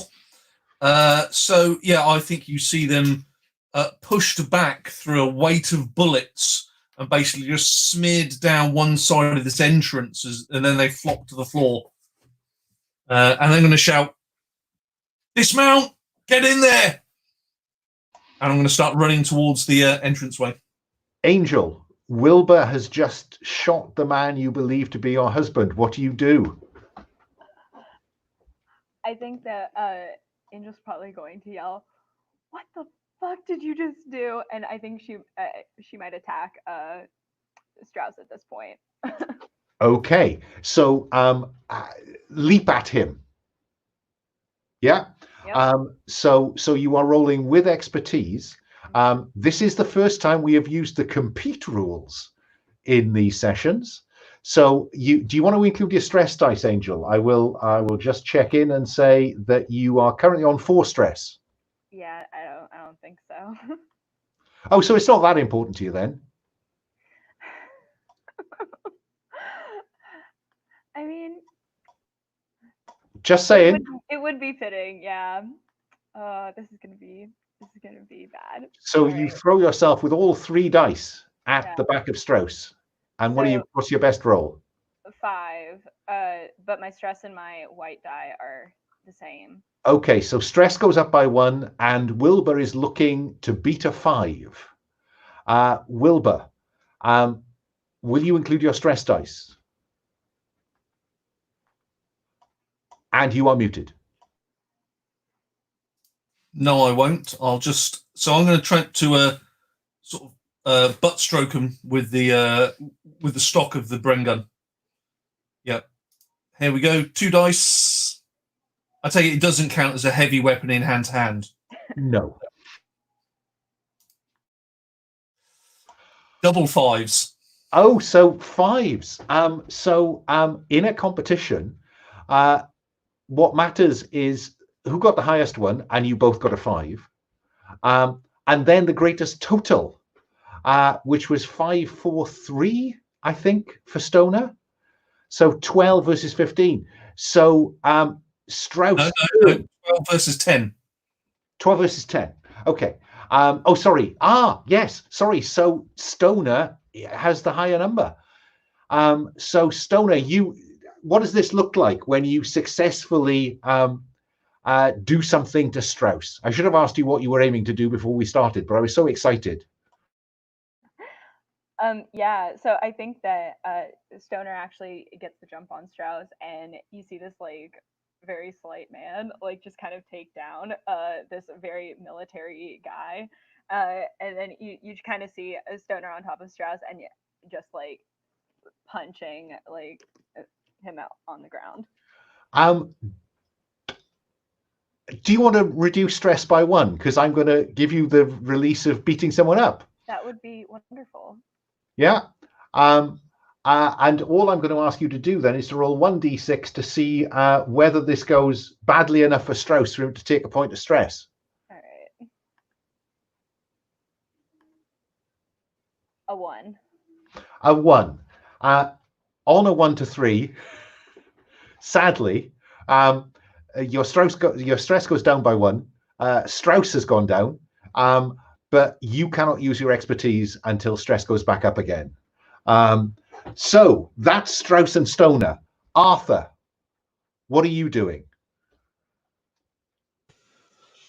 I mean, I'm assuming that Strauss and Stoner were first out, kind of thing, of the vehicle, perhaps. Strauss was certainly first out. Yeah, and then Stoner's taking him out. A shot. Yeah. You have an option. I should have asked you what you were doing before I asked Stoner, but I couldn't resist it. No, of course. Well, I mean, I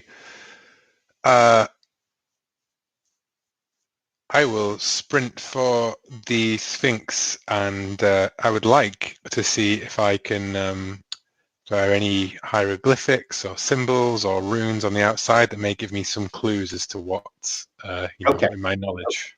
Let me come to that in a moment after I know what Avery plans to do.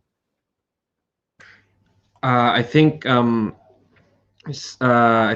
was gonna go over and get Stoner off Strauss. But I think I was about to grab Stoner and just be what? Get a hold of himself. What the hell is? And I think I see Blake has just ignored this and is going off to the Sphinx, and it's just, gosh. So Avery, I'm not going to make you roll for this because I think that Stoner is clearly focused. So I think you can relatively easily get a grip on Stoner and drag him away from Strauss. But let me cut to Arthur at the bloody remains of somebody.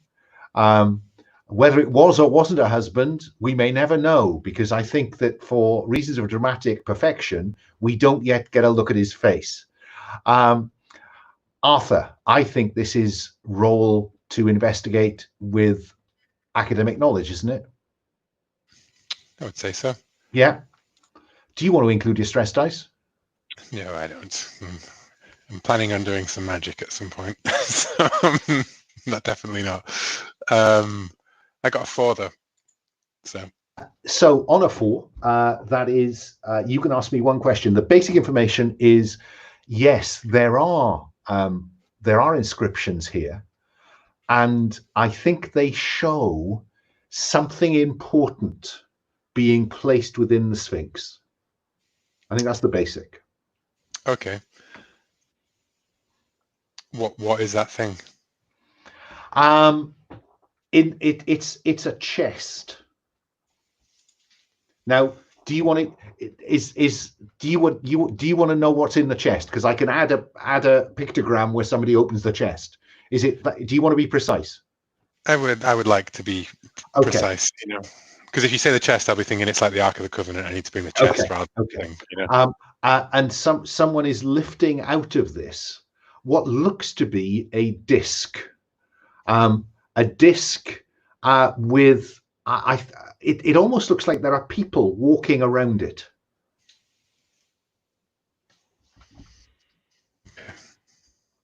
Yeah. So if the objective was to know what you're looking for, I'm looking for a disc. Yeah. Fine. I'm just wondering, is this the disc that Avery blew up in Cairo? Nobody walking on that disc. There was nobody walking on that.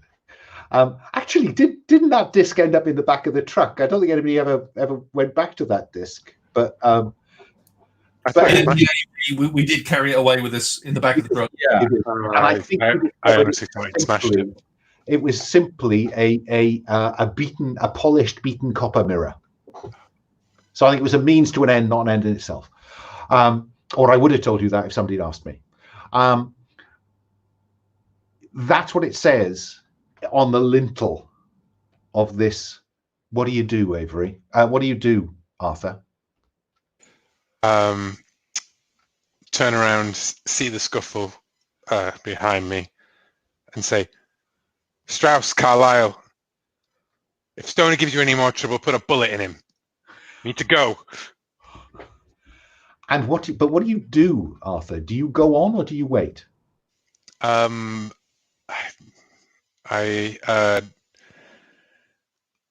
go on. I'm drawn on by my... And you know what? Part of Arthur is thinking that if I can go in here and get it done, then maybe Strauss and the rest can go home. Oh, what a gent. Meanwhile, I think we will have, shots over the scuffle to the fact that the initial assault has gone well. German troops are spilling out of the tents and out of the buildings. And a firefight is proceeding behind you. Strauss, I think Avery has dragged Stoner away. What do you do, Strauss? It loathes me to do it, but this is where I think I out Stoner, because I'm just going to stand up and go, "What the fuck, you crazy bitch!" Oh, yes. Avery, that seemed an odd thing for a sergeant to call or a private soldier. Bitch.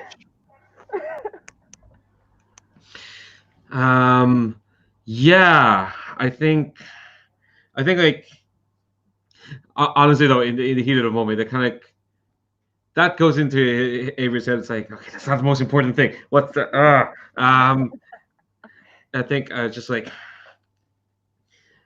I think Avery was about to say like, yeah, what the fuck was up with that Stoner when Strauss kind of cut in, and I assume like Stoner was like struggling, but like I think that's when Avery's like grip kind of slackens a bit, so Angel can get out of it. I guess. I think like he slackens once Strauss like shouts at Stoner. Stoner, what do you do? I think that Stoner, I think, looks to the kind of pummeled body, and then looks to Strauss, and then looks to Avery, and then just kind of walks away. And then I think, but before they do, I think that they walk up to Strauss and like get really close and says, "I'll show you, crazy bitch," and then just turns on his heel and walks away. Walking back, your crazy bitch in there. Now get your fucking ass in that entranceway and find fucking Blake now. I want the full crazy bitch in there. Is this Paul belittling someone? I don't think I'm going that far yet. It was more of a direct order. I was just trying to build her up. I mean, when you said you were wandering off, Stoner, I presumed you were wandering off sort of desert direction. In this direction of the Sphinx. If you're going in the direction of the Sphinx, then that's perfectly fine. Yeah, let's wreck on that. And if she was going in the direction of the Sphinx, I'm happy. I thought what you said you were just wandering off. Oh, no. Okay. And I think, Avery, suddenly as you see Stoner walk away, you realise that is the build of a slight woman. Just so there's no question now that you know that Stoner is not a man. Yeah. I do want to say like there's a shot of like Avery looking towards Strauss and he mouths, "Bitch." Strauss like, wow. You heard me. Stoner, so you are now at the sharp end. You're going to get to the Sphinx first. Arthur has disappeared inside. What do you do when sand begins to mound in front of you, Stoner, and begin to take on a humanoid shape?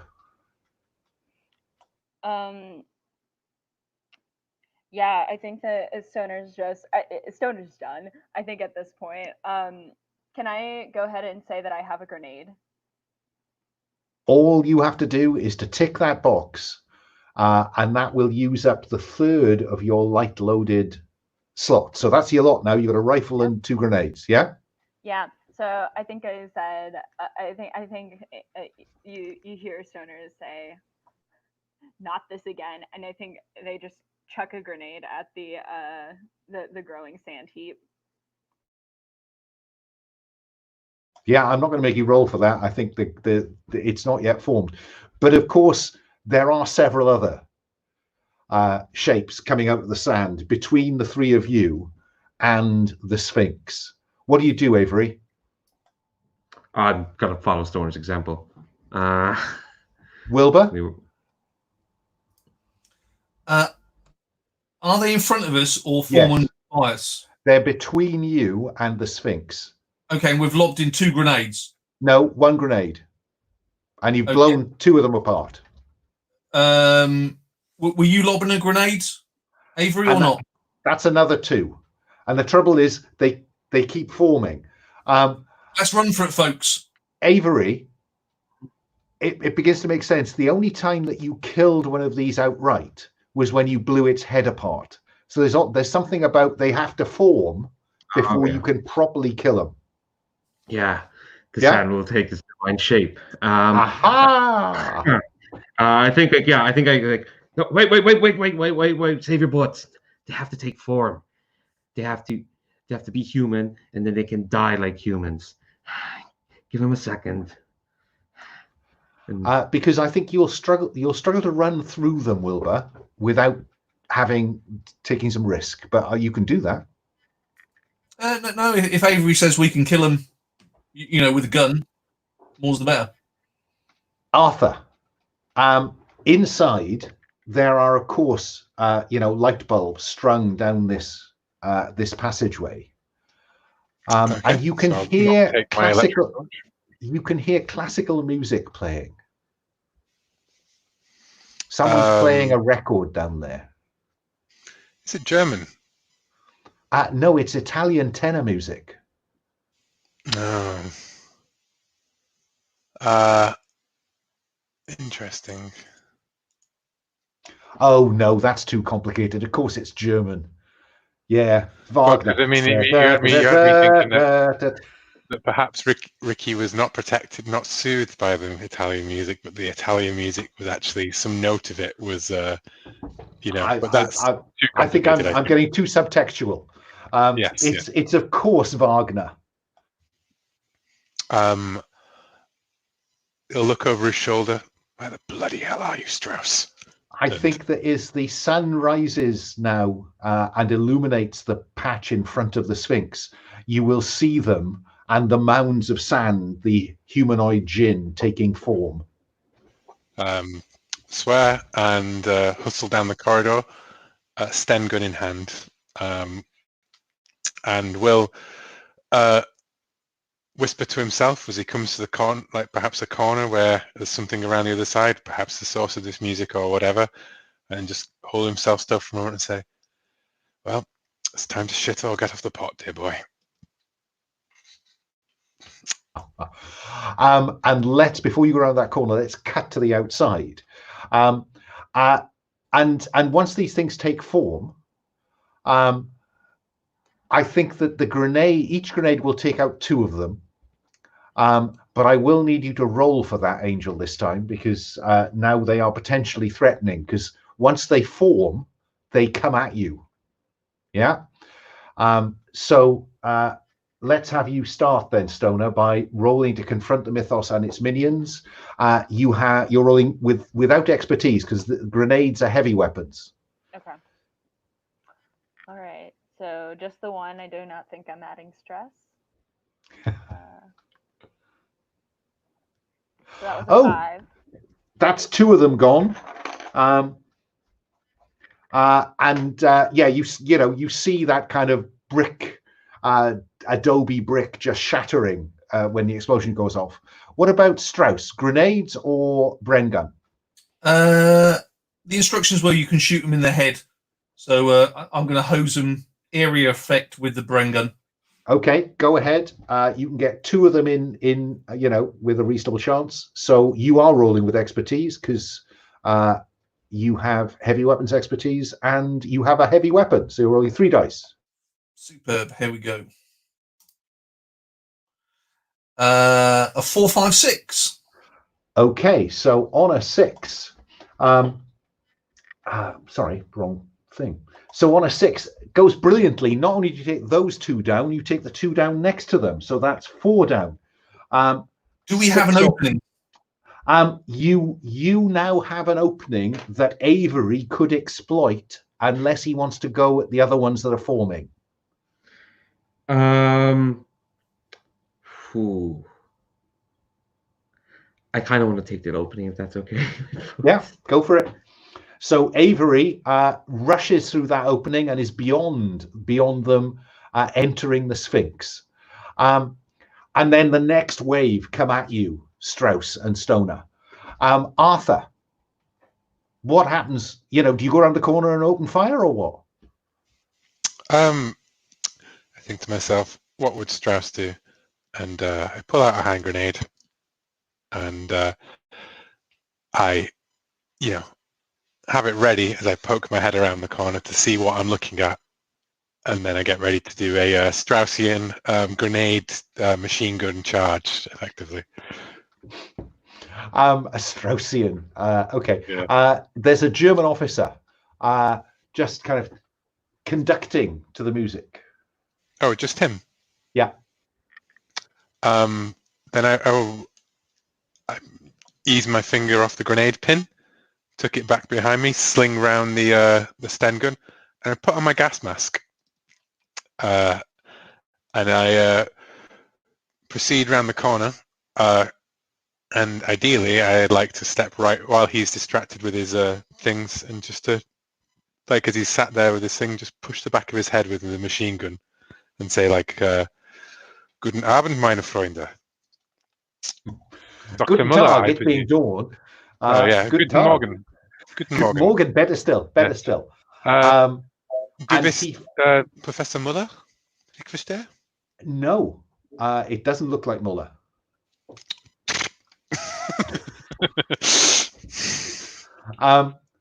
That is when Muller comes through the other door and shoots at you.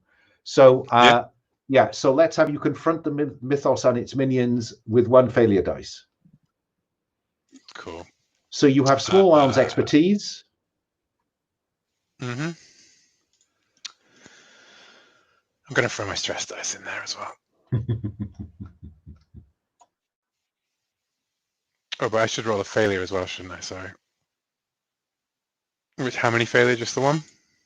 Just the 1 at this point.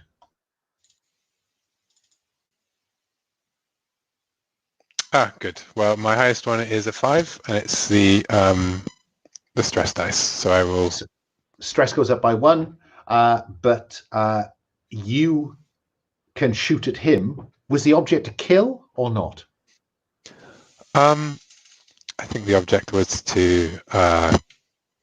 If it's Muller, I think the object was maybe more to wound. Like to maybe kill, but with that sort of like.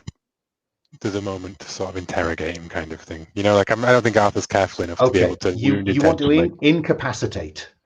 Yeah, his main. Yeah. I don't think Arthur's a careful enough guy to shoot out his legs or whatever, right? But it's not a like headshot kill instant sort of thing. Okay, so he goes down in a heap. Stoner, as I say, the next wave is now forming. What do you do? Question: does so I already spent the 2 grenades. Do they just kind of reappear? No, that's the 2 gone. I'm afraid you're down to your rifle now. Yeah. Okay. I mean, I assume if I aim right, that'll cause some heads to explode, right? Indeed. But you do need to take them down 1 at a time now. So this is with small arms. Will you include your stress dice or not? I don't think so. Okay, just the 2 dice then. All right. Cheers. Okay, a 4. Oh, you're muted. You're muted, Alan. So I am. So you take down one of them, headshot. But the one that came up with it, because they're coming in twos, that one is now on you. So that one is hand to hand. Wilbur, there are two of them. And you're muted. Good call. First thing, I did roll a 6 last time. Go ahead. 2, which was equal to my stress, so that doesn't move. Doesn't move. We were so excited with giving Avery a gap that we didn't go further. So is the objective to spray them with the brain gun again? I believe so, but I will shout to Stoner and say, take my grenades. I don't think you've got that positioning. I think, she was firing at one of them and then the other one's on her. Yeah, that's on fine. him. Sorry. Tell her that she can take my grenades. Oh, right, okay. Okay, so here we go with the brain gun again. 3, 4, 5. I love sequential numbers. And you take down the pair of them. Avery, you hear gunfire from down this corridor. What do you do? Yeah, I think I'm gonna sprint down. I've taken out my revolver, and I'm gonna I'm gonna try and find Arthur. I'm following the sound of the gunshots. Fine. And you will come across Arthur doing what, Arthur? Arthur, after seeing the doctor go down, quickly spins around the room. Probably doesn't see anything of worth beyond the dead SS officer and the record player, right? And then runs over to Muller. I just wanted to know if you did anything before you ran to Muller, and you did.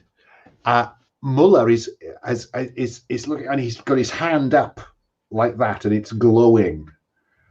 And he is about to assault you with the power of the mythos. What do you do?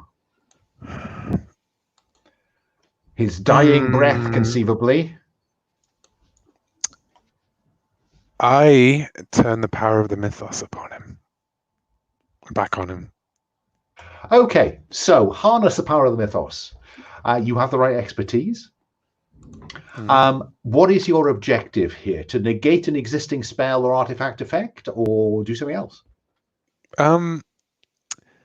I think it is to negate the existing spell, which, just to clarify, is that I did feel like I could probably get off a quick burst. Like he has to speak faster than a bullet can travel, right, for this to work. But then I wouldn't be able to interrogate him. Whereas this will give me the opportunity of negating the spell and having those words, kind of thing. Okay. And at the culmination of this, that is what Avery will see when he comes into the room. So negate the existing effect. Say what success would look like. We know that.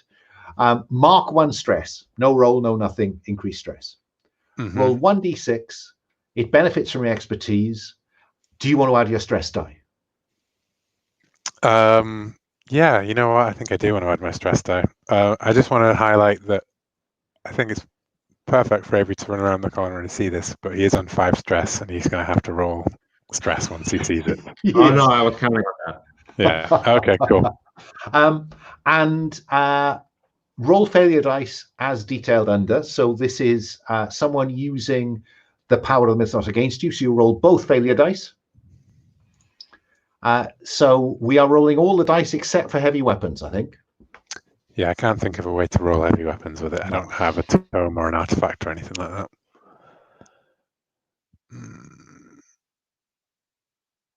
Oh, expertise matches the failure dice, as does the middle white dice. Okay, so you don't quite negate it in time then. It will be negated, but you are going to take a consequence.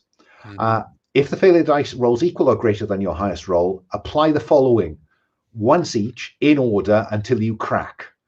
The psychophysical wound is painful. You cannot use your expertise until stress reduces by at least 1. Yeah? Okay. There's nowhere to put that on the character sheet yet. That's just a thing. Yeah, Yeah, I will put it under manifest as for now. fine. Just for reference, the next time you take harm from the mythos, you can't take, like, it's the second one, and 4 and you're done. You've got 4 failures. I like that. Yeah. And so you do negate the spell, but not before you are. Well, what does it look like? What do we see? Well, I think that his the palms glowing and everything, right? And I think that, like, the air, the sand and the dust and everything raises up around Blake, and the air crackles with energy, and the rifle starts, has like St. Elmo's fire, the machine gun St. Elmo's fire bursts out around it, and Blake's spits out blood as he spits it out. He's like, whatever this spell has an effect on him, he sweeps up a trembling hand through the blood, and it freezes in the air, and it forms a symbol in front, and that St. Elmo's fire bursts and sweeps back across the German, and he collapses like in writhing agony as the spell backfires on him. Before we get to that, because you want a conversation with this man, don't you? Oh yeah, Avery, but I mean, like, he's weakened kind of thing, Avery, do you want to see that when you come around the corner? Because if you do, you will roll for stress. Or do you want that to have finished by the time you get there? Oh no, let's do this. Okay, so you come around the corner, you see that, and you roll for stress. Of course I roll a 6. Of course I do. Amazing. Right, let me just leave you with that for a moment. While I go to Arthur, and because what I want to happen is that while there is this exchange of energies, there is an opportunity for that conversation to go on. He will be dead when this finishes. And he looks up at you and says, Blake, you're a fool. Only perhaps I am, Muller, but I'm a fool that's beaten you. But it has such power. Such power. We could do such things with the power, Blake. How do I stop it, Muller? Where's the disc? That, my friend, you will have to find out for yourself. Avery. I thought you were going to say, Radim sends his regards. No, too self-referential. So when stress reaches 6, Avery, as it just has, describe what happens as your original character becomes an NPC under GM control. Start a new character. Avery, what do we see? This is your big moment. Yeah. I think if it's okay if I keep control of Avery for the rest of this session, and he can just pop up again in the future, and that's okay. I just want to put that out there. I think sadly no, Paul, that's not going to happen. I think he sees that, and he's just kind of like watching the conversation. I think his eyes are kind of like going a bit slack, and I think his memory unfogs. And he remembers this woman saying, your colleague, Arthur Blake. He's someone who's useful to us, but to a point.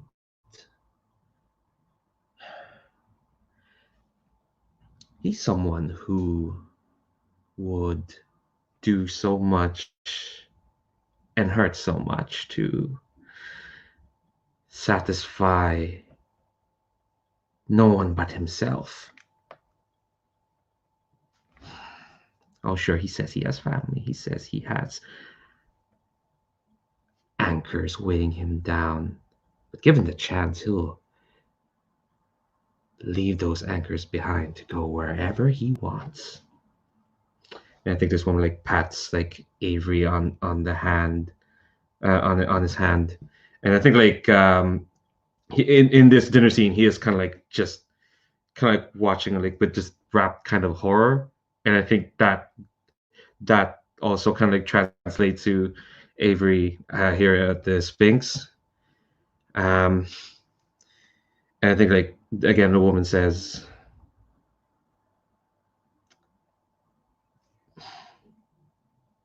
there'll come a point where you'll watch what man can do with the powers we're dealing with.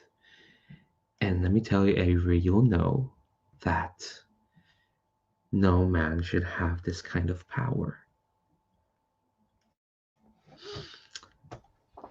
That's nice. Yeah. And I think, yeah, it cuts back to the Sphinx. And Avery's just kind of like just watching. I think his gun's like just, he looks really slack and a bit still. And he's I would not like doing anything. I would like as Avery's footsteps coming behind it, Arthur turns round, hand on fire, like blazing, and eyes like, you know, lit with eldritch energy. And then he'll see Avery and just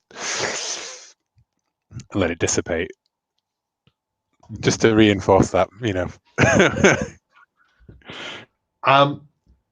Angel, one of these things is on you.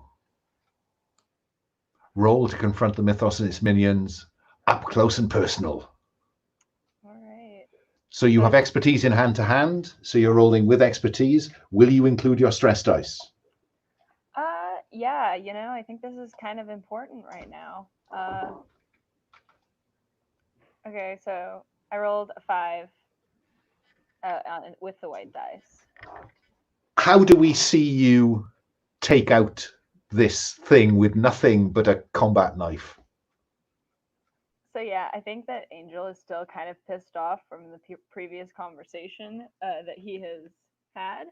So I think that kind of has this natural adrenaline going. I think we see Angel just kind of like start at one of the eyes and then just tear down the center of the creature, and then just continue to hack. And Strauss, another one is forming in front of you.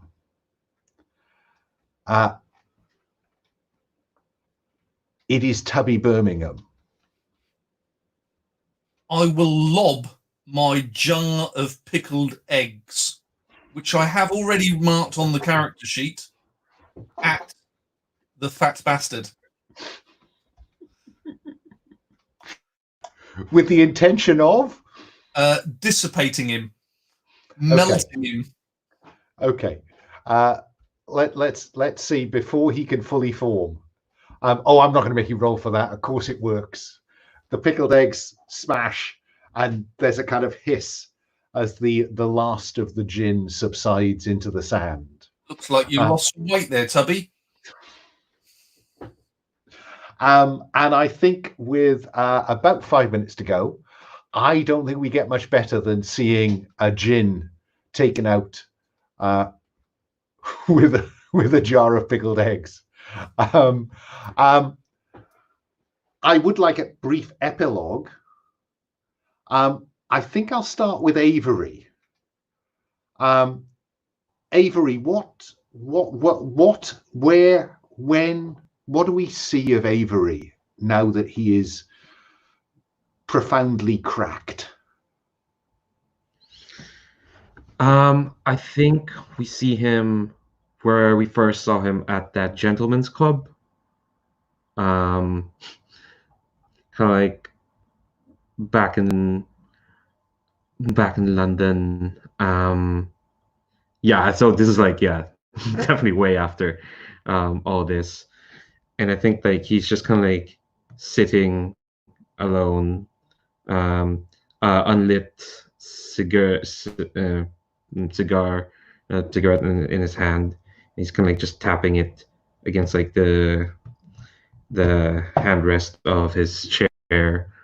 The undrunken tumbler of whiskey in front of him, and I think like someone sits across from him, and it's a gentleman's club, and there should be women allowed there.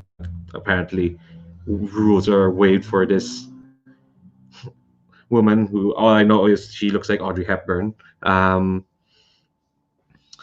And I think she asks if he's okay, and he sincerely says, "No, I'm not." And yeah, I think that's a good one. I think that's just neat. Angel Stoner. This could be in the immediate aftermath or sometime later. Okay, yeah. So I think that for the immediate aftermath, I think Angel's probably going to go up to the corpse of the being that they thought was her husband, but and I think that maybe you see her rifle through the shreds of the uniform and take out a locket. She opens it, and you see a picture of her inside, but it's Angel Sharp. It's not Angel Stoner. So this is the first time we've seen him as a woman. Mm-hmm. Yeah. And it's Angel, but just a little bit more dressed up. But I think that we see Angel just kind of like do a kind of half smile, but then like just kind of drop the locket in the sand. And I think that you see like there's like the shot of you just kind of see the locket like kind of sitting in the stand and the silhouette of Angel walking away from it. Oh, very poignant, very poignant. Wilbur, immediate aftermath or sometime afterwards? I think you see Wilbur back in Blighty, and he's in country garb, and he's sat on the banks of a river fishing with his old friend Bertie Wooster, and he's saying, "You would not believe what shit went down in the desert, Bertie. You would not believe it. We had everything." Spot on. Thank you. And finally, Arthur.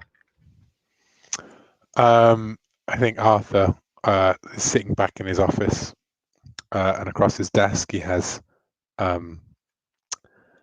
casualty reports from the SAS, from the Forward Desert Group, in the action, spread across his desk, and he's looking at them.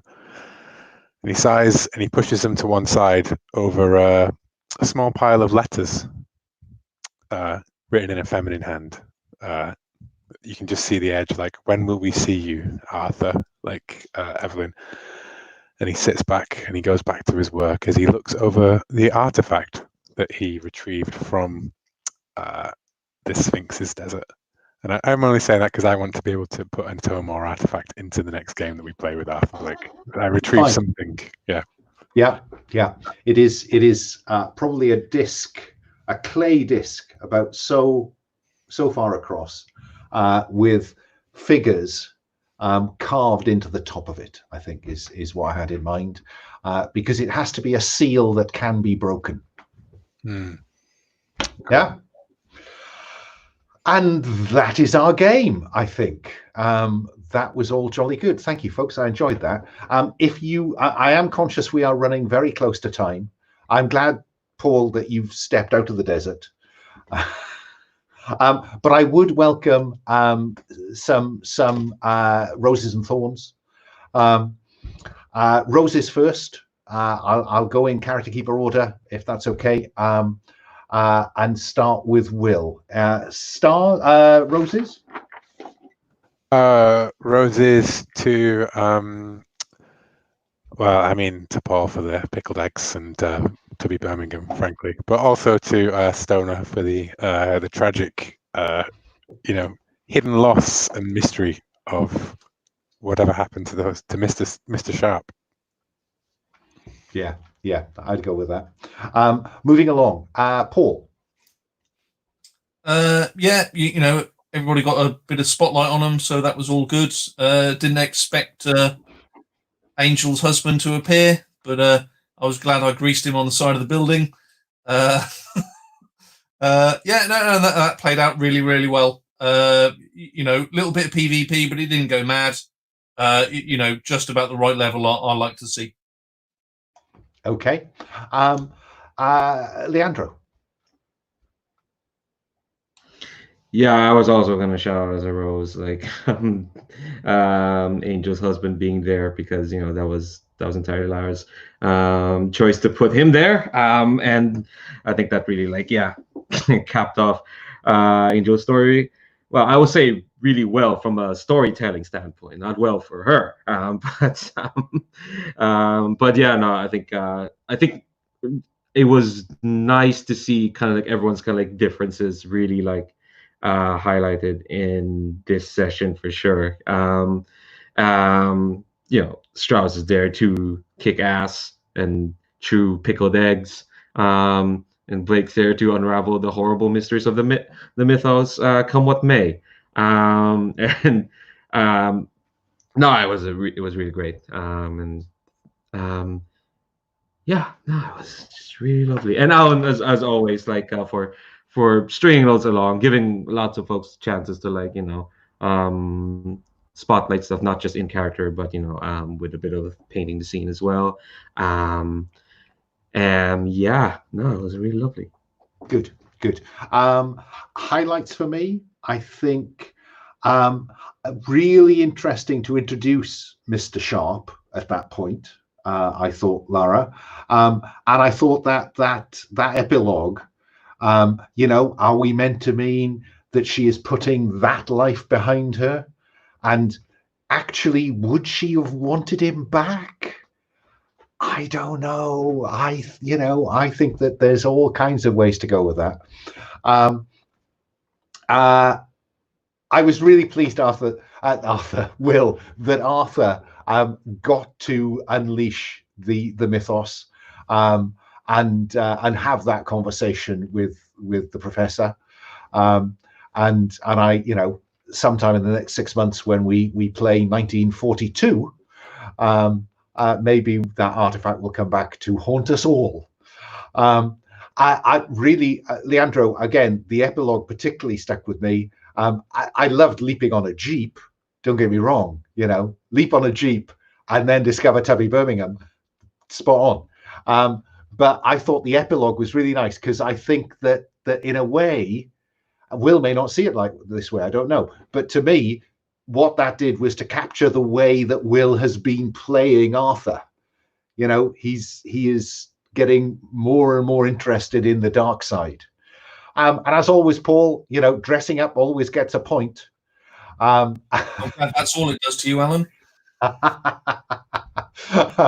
But yeah, Wilbur is a wonderful character, and I always love having him in the game. So thank you for bringing him and bringing your A game.